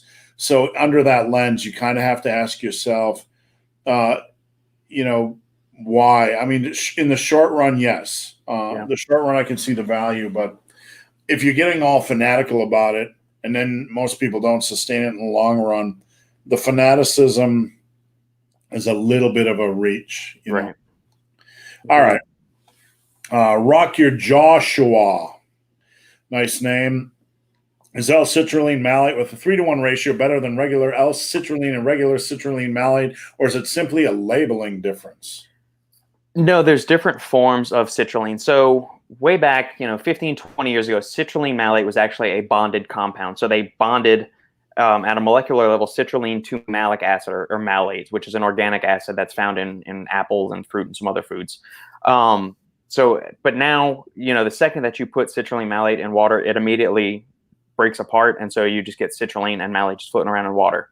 They don't make bonded citrulline malate anymore. Every tub of every product of pre-workout that you see that is labeled as citrulline malate is just some bulk citrulline that's thrown in with some bulk malic acid or bulk malate. So what you've got here, a 3-to-1 ratio of citrulline malate is going to mean you're going to have 3 parts citrulline for every 1 part malate. So if you've got something that is, 8 grams of citrulline, you'll have a total of 6 grams of 8 grams citrulline malate. You'll have 6 grams of L-citrulline and 2 grams of malate. Is one better than the other? Not really if we're equating doses of citrulline. So if you're going to have 8 grams of 3-to-1 citrulline malate, then you're going to want something at least 3 to 4 grams of just pure L-citrulline, because that's the compound that's really doing the work there. The malic acid is really just giving you some kind of tartness and sweetness. There's 1 or 2 rat studies showing that malate improves exercise performance, but there's no comprehensive data within humans showing that malic acid has any kind of endurance boosting effect. You'll see some companies say that malate improves endurance. That's really theoretical at this point due to malate's role in the Krebs cycle and energy production in the body, but it's not to any meaningful degree improving your performance. The real workhorse here is L-citrulline and its ability to delay the onset of fatigue and improve blood flow. Thanks, Robert. Guys, keep the questions coming, and we're going to rock through them. Asim, big, hairy, ugly dude, do you have loose skin after losing 100 pounds? Absolutely. When I gain weight, it's almost all in my belly and the front of my body. I don't have an exceptional amount of loose skin, but, I probably have, if I had surgery, they'd probably rip out like 10 pounds, which sounds like a lot. But, after they have to go through all that kind of good stuff, yeah, I have some. It's not crazy, but it can be frustrating, especially when you've worked, hard to make a change. People have asked me a lot of times, why don't you take your shirt off? When I show, I've done it before on social media, and you can see it's not bad. But when a power lifter type of guy, and it's an odd dynamic in double standard, when a power lifter type of guy takes off his shirt and there's hair and there's stuff and it's not shaved, it's almost like Like I have videos that I've made, like I've came home from a workout or a hike. It's 8,000 degrees. I took my shirt off in my apartment.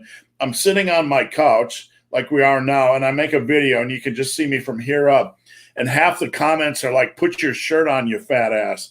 And like, whereas like you're watching, it's true. You're watching an Athlete X video and no one says a word that his shirt is off. Right. So it's a weird double standard, but anyway, not to go down a chase a rabbit down a trail here, but people ask me all the time to take my shirt off and show my loose skin, but it's not worth it because if you don't look like Athlete X, all you're going to do is get hate.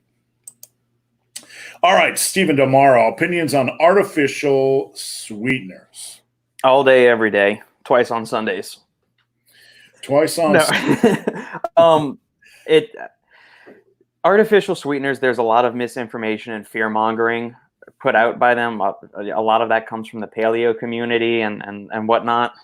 It's misguided. Artificial sweeteners are some of the most intensively studied things on the planet. Sucralose consumed in moderation is fine. Same thing with aspartame. So yeah, do I worry about having a can of Diet Coke or the artificial sweeteners in my pre-workout or protein powder? No. If you really want to learn more, I did a complete comprehensive breakdown on sucralose and all the research about artificial sweeteners on the SteelFit supplement company website. So it's steelfitusa.com, and then just type in sucralose safe or artificial sweeteners safe, and you'll be able to read that article. Yeah, I think we all get people that come to us and say, I heard Diet Coke is just as bad as regular Coke. No, you're getting rid of the sugar, and that's a huge step forward. So when you hear things like that, I've heard some valid discussions about, do artificial sweeteners mess up the gut microbiome and things like that. Those are all things that we can study and take seriously and analyze. But all things considered, when I break free and have, like, I was just super strict for a while, and we had a stressful night, so we decided to order pizza, Marco's Pizza, and I got a new IPA that they had down the road. I had 3 beers and pizza, and I woke up the next day and my gut felt like just trashed.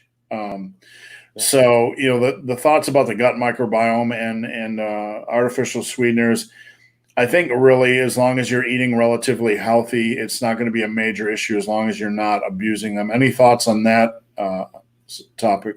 Yeah, and most of the things that have shown that artificial sweeteners could potentially be hazardous to health are using exorbitant doses that no person that's using moderation or consuming even a modicum amount of these sweeteners would have to worry about.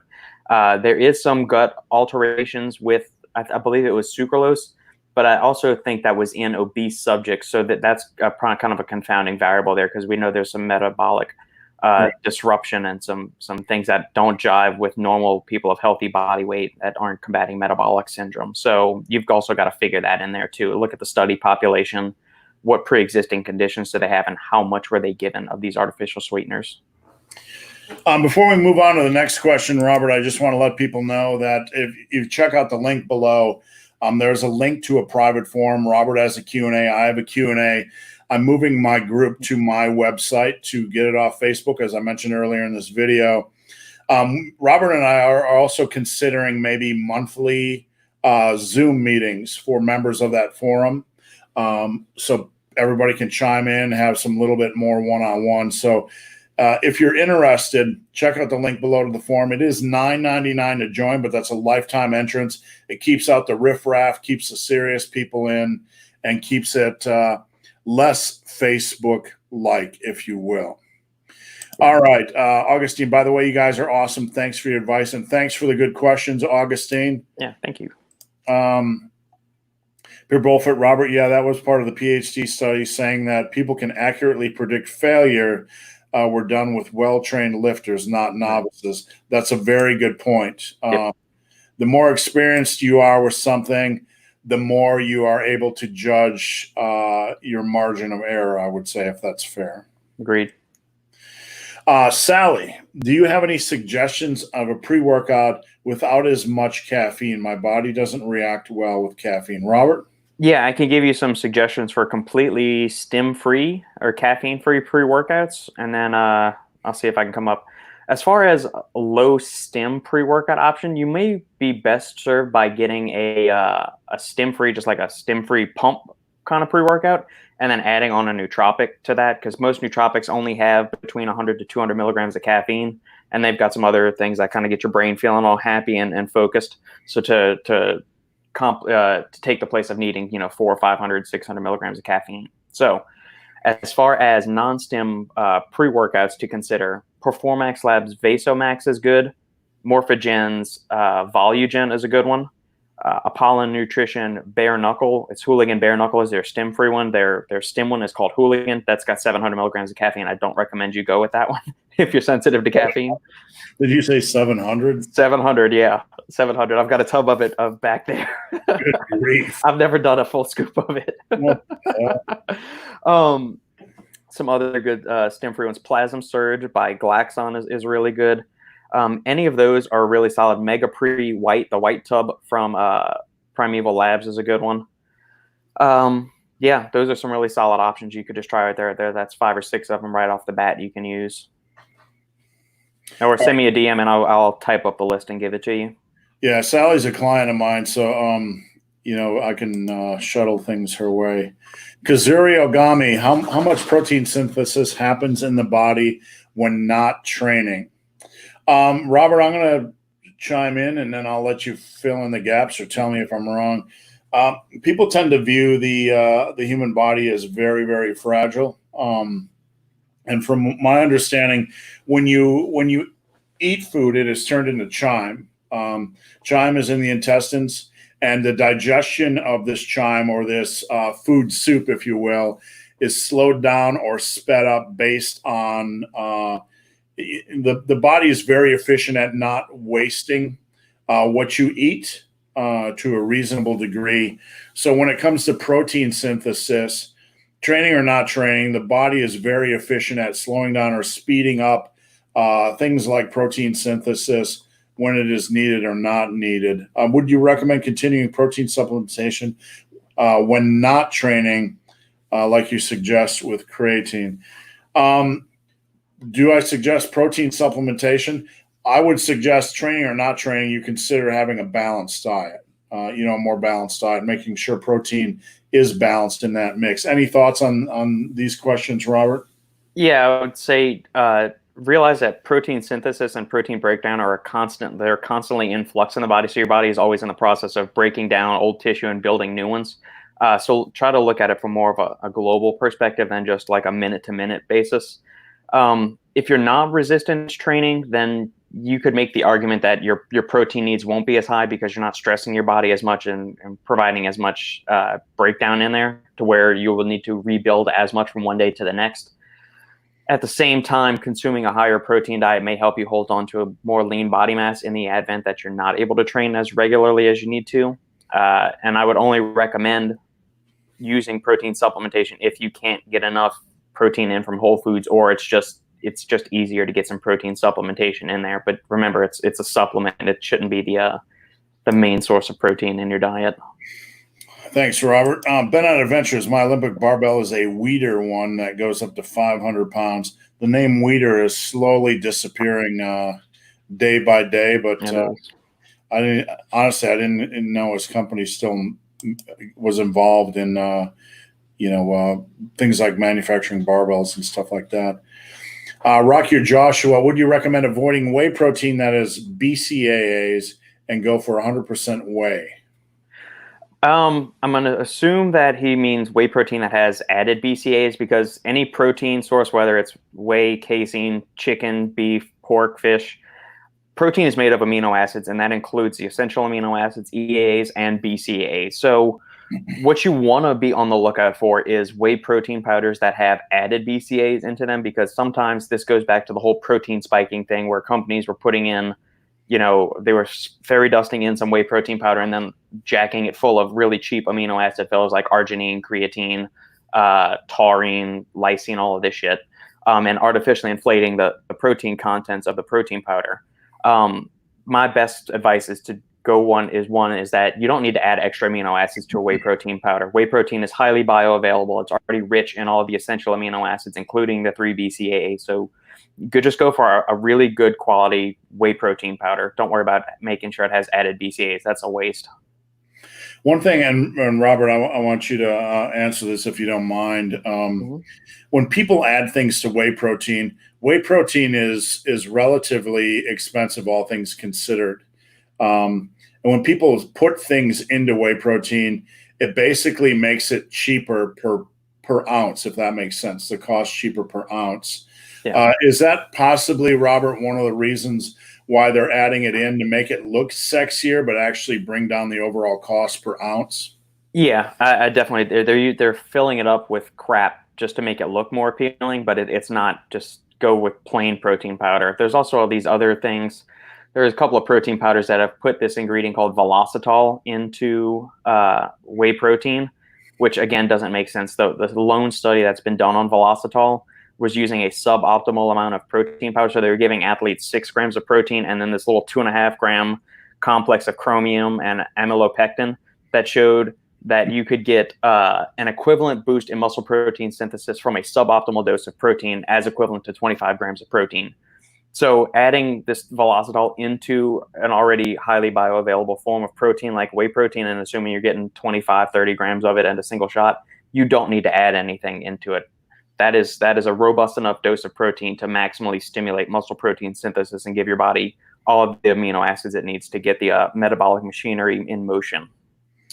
When you look at supplements in general, be it a joint supplement or a sleep supplement, generally the more ingredients that are, if it's a scientifically backed recommended dosage, like in a sleep supplement, and you have multiple dosages that are scientifically backed, then that's probably a more expensive base supplement. It costs more to produce. Yep. And that probably means that somebody did it with a purpose, right? Like there's probably a reason they did that, instead of just putting one ingredient in and calling it a joint supplement or a sleep supplement. It's more expensive to manufacture. With a protein powder, it's usually the opposite. When people are adding stuff in, it's to drive the cost down generally. Yeah, on their end, definitely.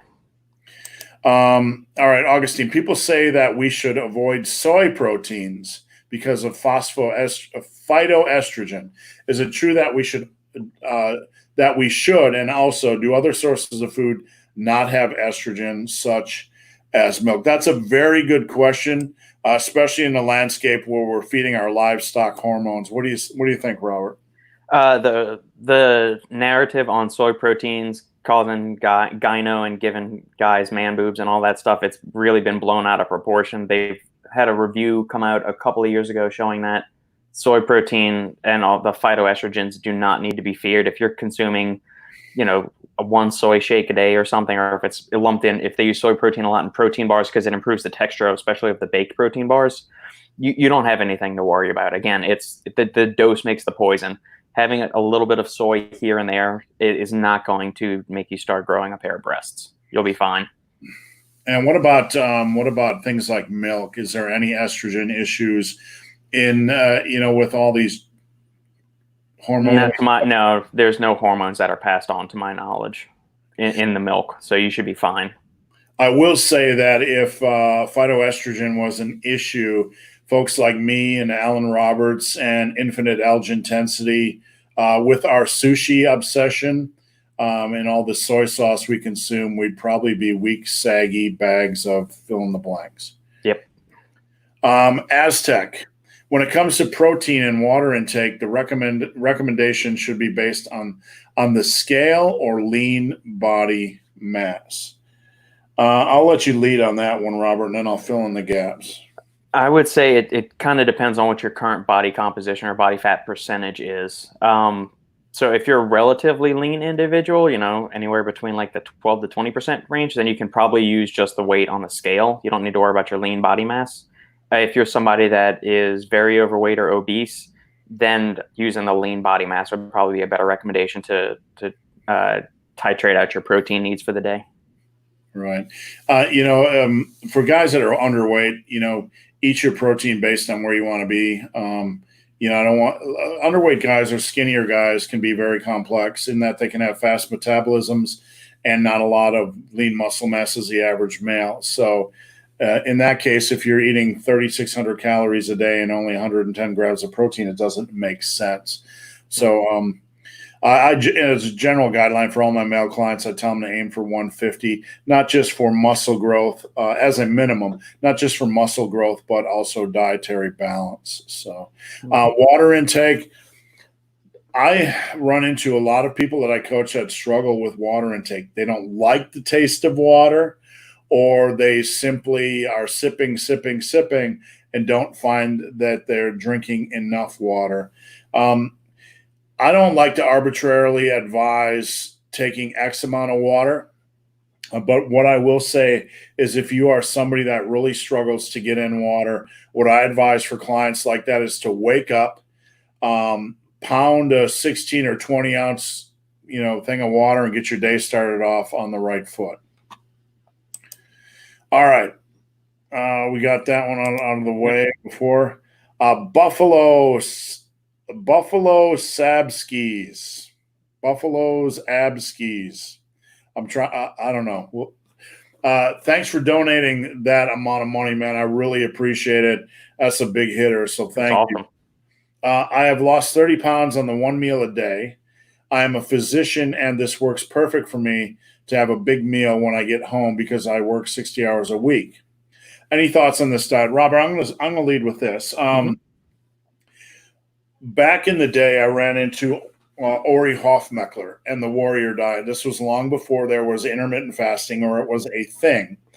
And I am a big nighttime eater. Like, I can go through the day just grazing, but at night, if I'm hungry, you do not want to be around me. I can eat 1,000-calorie meal and I still want to eat another 1,000-calorie meal. So I like to save more calories at night. Basically for 5 years, I ate in that manner, one meal a day. I hesitate to call it intermittent fasting because I would have protein shakes during the day, maybe 2, maybe 3, just to have something with a little bit of flavor and something to add to my coffee. So it worked for me. I got pretty darn strong at it. I maintained my muscle mass with it, and it allowed me to eat more at night while maintaining the calories. So I have no issue with it. I do think if you are very serious about maximal muscle mass, then perhaps having a protein shake or 2, before your big meal might be something to consider. Any thoughts, Robert? Yeah, it all goes back to goals and what's his focus. I mean, if just maintaining a healthy body composition and not being plagued or bothered by having to worry about eating during the day, if that's all his concern is, then yeah, keep rocking it, man. If you've lost 30 pounds doing just one meal a day and you're getting enough protein in with that, yeah, keep it going. I would say, like Steve said, if you're trying to maximize the muscle building process or your muscle building potential or the rate at which you are accruing lean mass, you might want to more evenly space out your protein feedings every day. So, might maybe have 3 to 4 protein feedings. So 1 or 2 or 3 shakes during the day, and then your giant ass meal at night, just so you can kind of keep some amino acids in the bloodstream. Yeah, so keep at it, and it's a great way to avoid overeating. Most people snack too much during the day, and that's a huge issue. So, big thumbs up, and just continue to do what you're doing. And let's see, KO Surge, are adjustable dumbbells and adjustable bench enough to build muscle?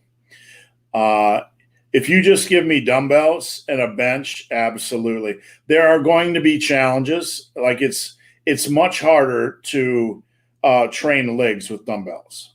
But you can train back to a reasonable degree. You can train chest and shoulders and arms to a reasonable degree. Any thoughts on that, Robert? It all depends on your tolerance for pain, how much you're willing to break from convention. Do you mean if you are married to the idea that you have to squat, bench, and deadlift with a barbell in order to build mass, you're gonna have difficulties wrapping your head around how to build muscle with dumbbells and an adjustable bench. But man, you can get in a lot of stuff done with just some dumbbells and a bench. If you can work up to Bulgarian split squats 5x10, holding half your body weight in each hand, you're going to have really big legs. So work up to, so if you weigh, 150 pounds, hold 75 pounds in each hand and knock out a couple of sets of 10, you're going to be a strong motherfucker with your legs in order to be able to do that. Yeah, I'll just say, like, you give me dumbbell bench press, dumbbell overhead press, dumbbell rows, and then you add in a pull-up bar, and push-ups and some other body weight stuff. Absolutely. Yeah. I can run with it. Absolutely. Yep. Do some sliding forward leg curls for your hamstrings, some hip hinges with RDLs. You can make your legs work. And plus, that's not even getting on to beyond the fact of we can start doing supersets with stuff. We can start doing rest pause, some more metabolic work, 100 rep sets and stuff like that. Yeah. You don't need a bunch of fancy equipment. You can definitely get some really, really impressive gains with just dumbbells and a bench. And the physician said, "I like beer. I like beer so much that if I wasn't doing this right now, I'd probably have a business where I would sell really hard to find, high alcohol, high ABV beers.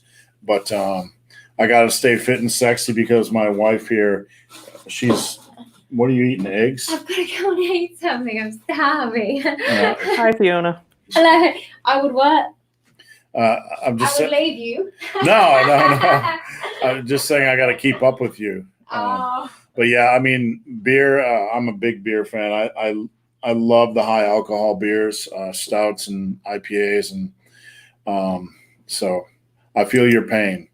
Neo, I need to work on a recipe for chicken liver pate. I've messed around with adding chicken hearts and chicken gizzards and all that kind of good stuff into some of my recipes, but I think I've used chicken livers as well. But never dealt with a pate. BenOnAdventures is listening while front squatting. That's dangerous. Get it, buddy. And Buffalo says basically protein 48 hours before or after workout is all you need. And if you're working out frequently, that's going to fall into place anyway. So, all right, let's see. Chris Lotz, is creatine safe for someone who has a history of getting kidney stones? Robert? Always check with your doctor first if you have any kind of organ issue before you put a dietary supplement in your body. I'm going to put that caveat out there. To date, the creatine research has shown that for people with healthy kidneys, 3 to 5 grams is all you really need. 10 grams per day is fine for long-term use.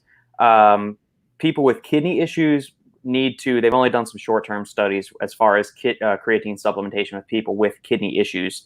And the max dose they have used in those studies is 3 grams per day, and that's been on a very short-term basis, and it showed no adverse effects for those short-term studies. But still, I would be very careful. Check with your doctor and make sure they're monitoring your levels and keep the dosage on the lower side pending their advice. Thanks, Robert. We have one question left to go. So this is going to be the last call, guys. If you have a question, get it in now. If we missed your question, go over to Instagram at Ben the Barman or the Supplement Engineer, slide in or DM. All right, get your question in now or else we are cutting out. Last question, guitar jams and beyond. I saw a new ripoff called the Power Fit on an infomercial. It's like a board that vibrates. That sounds like something from Pornhub. Between this and wrist trimmers, I feel bad for people who believe these work. Any thoughts, Robert? Yeah, I feel bad for people that buy into these gimmicks. The thigh shapers, the waist trimmers, all of that stuff. They don't do anything. The masks, the elevation masks that people were wearing to go to the gym and do squats and shit in. I feel bad. And things like this are why I got into the fitness industry in the first place. because I got sick of seeing this stuff. And I was never a person that fell for these gimmicks, but it just infuriates me to see people taken advantage of and spend money on stupid shit like this and worthless supplements like glutamine and HMB. Yeah, I mean, shortcuts. I mean, there's no shortcut for hard work. A lot of these things make us feel good. People want results, and sometimes all the information overload can be very complex for them. The average person would be better off spent working with a reputable trainer or someone like that. But, then again, everybody's home is cluttered with gadgets and devices and treadmills that are used as coat hangers. So yeah, people want to get in shape. They just need more education. That's why we got guys like Robert Shinetsky. And physicians said I would advise use against creatine use with any kidney issues. Asim, having muscle twitches without apparent reason. I think it happens to us all, Asim. Sometimes I get them, especially when I'm training hard. The muscle will just twitch. And I don't know why scientifically. I don't know if you've ever come across the scientific reason, Robert. I don't know what the actual scientific cause of it is. I just know that there's an excitation in the muscle and it's not calming down. It's nothing to be worried about unless it keeps going on for weeks and weeks and months and it's painful. Yeah. But I mean, just a benign little fluttering of the muscle every now and then after a workout that's pretty normal. It happens to me every now and then, especially with my triceps, is where I find it happens most.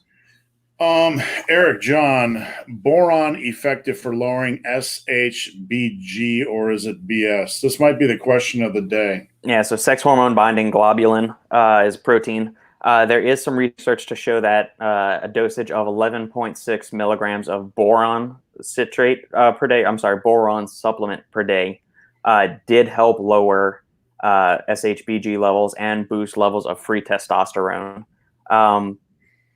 Would we probably need to see that replicated a few more times because that was one isolated study. I would also, if you're check out, maybe get some blood work and a hormone profile done first before.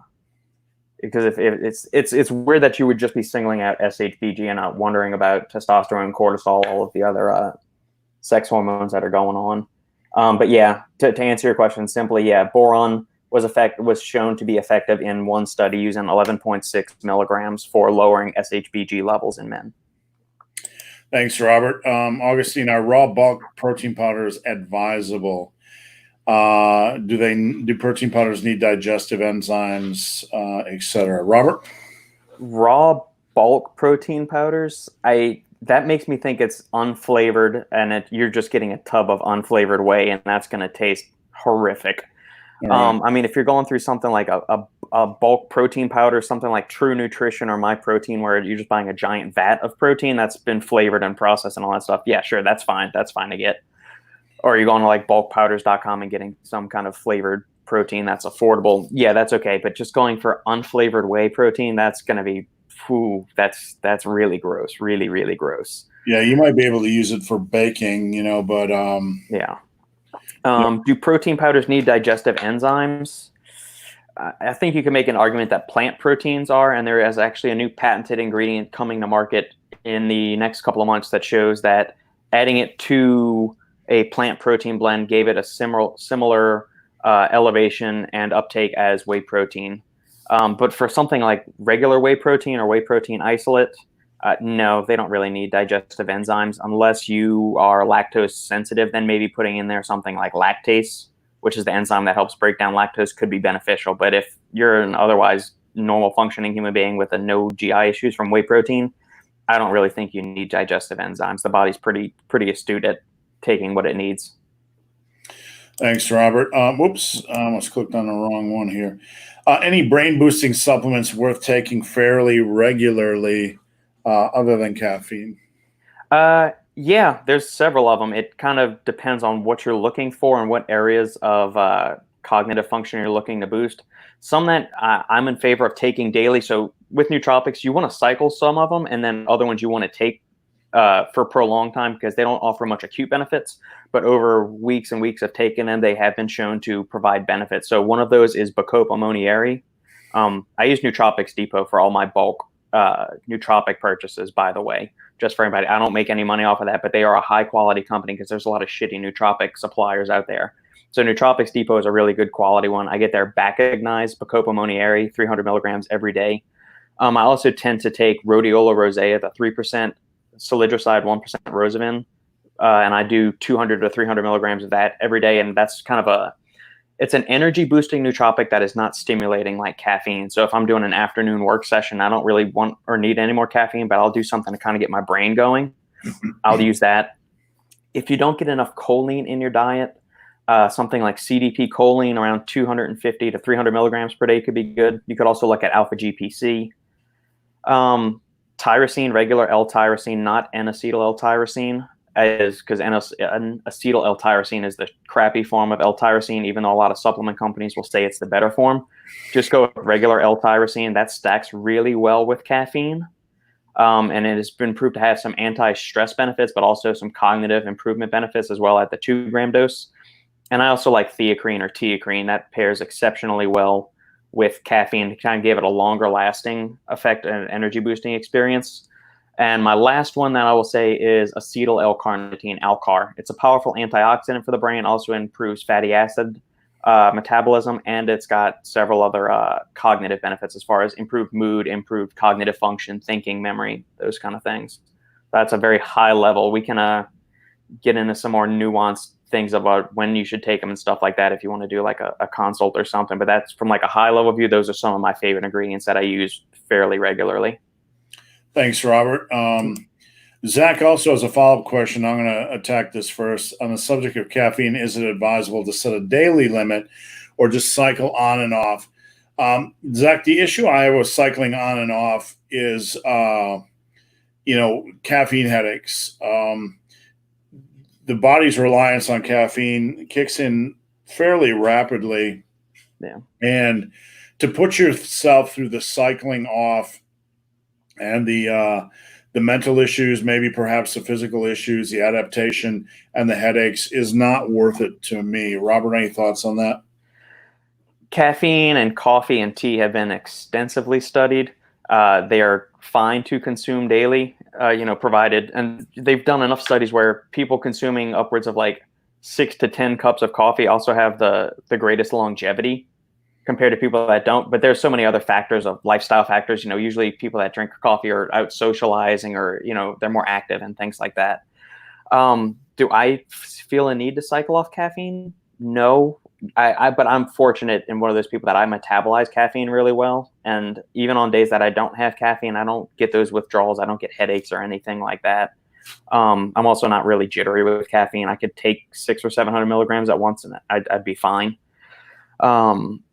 If you're somebody that is super sensitive to caffeine, it might be advisable to just kind of to watch your intake and cycle off of it. But as long as you're keeping, a reasonable intake of caffeine somewhere in like the 100 to 400 milligram range, it's fine. It just depends if you find yourself needing that crutch every day to where you're needing to like re-up and get another bump every couple of hours, like a drug addict or something. If you get to that point with caffeine, you may want to consider just taper it off just so you don't have to keep constantly escalating your dose. But from like a health point, you don't need to cycle off caffeine. No, as long as you're, going lower than 400 a day. Thanks, Robert. BenOnAdventures, favorite volume meal for dieting. I put together a challenge for folks, regarding food volume. I got kind of a challenge and I got kind of my favorite, and I'll do the challenge first. I want you to get 2 bags of cauliflower rice. I want you to get 2 bags of mixed vegetables from Kroger or Walmart or wherever. I want you to get a pound of shrimp and a pound of chicken. Okay. And then toss in an onion, toss in a green pepper, toss in a package of mushrooms, whatever. You're going to end up with about 1,000 calories. See if you can eat all that food. You can toss in cherry tomatoes, whatever you want. But volume-wise, whatever combinations of fruits and vegetables you want to put in, I like doing it with a couple of proteins. I like to get out my wok or my big giant pan, put in a couple proteins like pork and chicken, shrimp and chicken. I do lamb a lot, whatever. And then I just add in a ton of vegetables, whatever I want. along with usually salt, pepper, light soy sauce, and maybe some garlic. Obviously, you can get a lot of flavor out of that. If you want some creaminess and extra protein, you get a pack of non-fat Greek yogurt. Toss it in, 80 extra calories. Add some creaminess. You can even add in a light amount of, say, your favorite Chinese seasoning or barbecue sauce for a little flavor on top of that. But when you have the soy, maybe a little hot sauce, maybe a little garlic, you're doing pretty good, right? So that's my favorite, to kind of make a stir fry with a lot of vegetables. Robert, you probably haven't cut ever because you're naturally skinny and rock solid, sexy metabolism. But do you have any thoughts on that? Yeah, I mean, that's also a part of the problem, is that I want to get bigger. I never get hungry enough. And so Sandy thinks I'm a freak because I say that. I never get hungry. But my meals tend to crave a lot of vegetables. So most of my meals would probably, just as the average person, would be a volume meal for dieting, because I tend to crave really giant ass salads. So my dinner every night is 8 ounces of diced up zucchini, 4 ounces of shredded carrots, 2 Roma tomatoes chopped up, 4 ounces of iceberg lettuce, 4 ounces of romaine, half of a orange bell or a yellow bell pepper, 2 hard-boiled eggs, an ounce of blue cheese, and an ounce of ham, or 2 ounces of ham maybe. And that is, I mean, that's I think less than 500 calories, and it gives you this giant ass bowl full of food. Yeah, one of the things I make a lot, and I posted this on social media a lot, is like a food volume nachos. You get a big plate. I put a base of spinach on the plate. Fresh spinach will add a little bit of crunch. And then I'll put in like my ground turkey with seasoning or ground chicken with seasoning. And then I'll get Roma tomatoes, a couple diced Roma tomatoes, some fresh salsa, some chopped onion, some jalapeno. I use just a sprinkle of Asiago cheese because it's a little bit drier and I like the flavor. Greek yogurt on top. You can add a lot of these, fresh salsa and tomatoes, and you got the, taco seasoning and all that kind of stuff. You can make a really big plate of like healthier nachos, food volume nachos. Yeah. Another good one that I did for a long time is like a healthier chicken parmesan. So take a spaghetti squash, cut it in half, roast it or microwave it until you get it nice and tasty, soft textured, cooked. And while that's going on, take a little 8x8 Pyrex dish, grease it with non-stick cooking spray, dump in an 8-ounce can of tomato sauce, throw in just a boneless, skinless chicken breast, 350, season it, salt, pepper, onion powder, garlic powder, Italian seasoning. Throw that in the oven for 15 to 20 minutes until it's cooked. When that's ready, take it out, put a slice of provolone cheese on the top of it or mozzarella, stick it back in there on the broiler or blast it, then pull it all out when it's ready, dump it on top of the spaghetti squash, and there you've got healthier chicken parmesan. I will say, not to drag this out forever, but if you don't have time in your kitchen, you need to get it. A lot of times what we do is we'll take zucchini, baby tomato or potatoes or whatever vegetables, and we'll just coat them lightly with olive oil and salt, pepper, and thyme, and the flavor from that alone is solid. Yep. Buffalo, I love training forearms. I've noticed improvement with them in calves, but people always tell me my calves are genetic. Well, there are reasons to keep your calves. I have genetically big calves. Calves can be genetically big or genetically small, and they can be hard to bring up when they're small. But there is certainly a reason to keep them strong. So there's always a reason to stay strong. Forearms, I have huge forearms. They're ripped. They're absolutely vascular, and I never train them. Just all the grip work over time is usually enough. If you want to train them, I would add in like a wrist roller or whatever. You're absolutely fine doing that. Robert, do you ever do any forearm work? Nothing. I mean, a lot of my training consists of heavy dumbbell work and pull-ups and stuff like that. So my forearms are getting a ton of recruitment. And I'll do loaded carries with the dumbbells too. So that's all of the forearm training I'm doing. All right, Rocket Joshua, thanks for the donation. We sincerely appreciate it. Any thoughts on stacking 3 grams of Crealkaline? It's a patented pretentious form of creatine made by EFX supplements. Okay, with 2 grams of mono. I feel like mono gets me bloated. And thoughts on D-aspartic acid? I'm not a fan of Crealkaline. It's overpriced. It's the only studies showing it that have had any benefit are the ones that the company funded itself. That's not to say that all industry-funded research is bad, but there was another 2012 study that was not funded by EFX that showed that Crealkaline wasn't any better than creatine monohydrate. Creatine monohydrate is cheaper, more studied, widely available. If it bloats you, maybe check around with the dosing, vary your dosing, do 2 grams in the morning, 2 grams in the afternoon, or just go through like a solid 3 grams as a maintenance dose throughout the day. That's usually what the bloating would be. And even the potential bloating, creatine's not storing it in your stomach. It's going to be 90% of it stored in your muscles. So consider maybe varying when you're taking it through the day. And don't worry about the water retention. That'll subside in a few days. D-aspartic acid, when it first broke on the scene, there was a couple of studies showing that it boosted test levels in men. And then a couple of years later, there were a few other studies showing that it actually caused the reverse, and it caused testosterone levels to plummet in healthy men.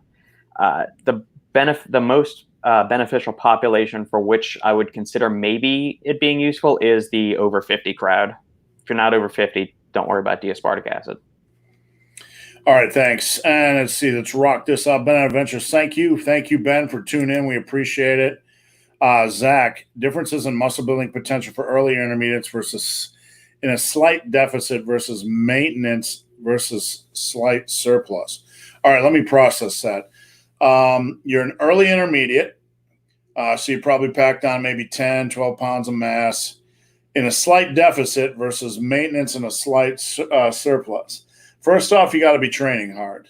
All you can really do, Zach, is focus on what you can control. You can control 2 things: how you train and being consistent with your training and being consistent with your nutrition. The deeper into the process you get, the more muscle you have, the more likely the harder it's going to be to add muscle mass in a calorie deficit, in my opinion, because it'll be harder to add strength. It's easier to add strength that first year. But once you have built up a reasonable strength base, it becomes harder to add strength in a calorie deficit. So, for people that are trying to ask me this question, just get the fat off. Continue to train the same. Don't overthink this stuff. You're not going to be in a fat loss forever. You're not going to be in a deficit forever. So don't overthink this stuff. All right. Do you ever get offended by posture police? Walking around with really good posture, maintaining perfect posture while exercising, I guess is what they're going after. Robert, I'm going to give you my statement, and then I'll allow you to chime in. I'm very erect. How about you, Robert? Standing tall, firm, and strong, sir. Buffalo says I'm going for Gunnar Rosby. All right, last one. Laxogen for better protein synthesis. Last question. No, it's got poor bioavailability. Any studies showing that laxogenin is perceived to boost protein synthesis in the body from 200% to 2,000% are the claims I've seen. They like to cite and reference all of these Russian studies. Nobody's ever seen them. Nobody's ever written them. I don't think they've ever been translated into English. There are some other relatives of laxogenin that might have some muscle building potential, but mostly this data has been done in animals and in plants. Furthermore, laxogenin is now on the FDI's advisory list, meaning they don't really feel quite kosher with it. Identifying a quality source of laxogenin is very difficult, and you probably need to take upwards of 150 milligrams to 200 milligrams along with some kind of absorption and bioavailability enhancer to get it. If anything, I think it serves more as a recovery agent and as an anti-cortisol, anti-stress ingredient than an actual muscle builder or protein synthetic response booster. All right. Thanks, Robert. All right, guys, we're going to head off. I sincerely appreciate Robert joining me every Friday. Again, you guys can check out the link below to the private forum. Robert has a Q&A. I have a Q&A. Come on over there. You can check out Robert on his podcast, his YouTube, and his Instagram, The Supplement Engineer. All right, guys, we'll see you next week. Robert, have a good weekend. You too, Steve. Bye. Bye.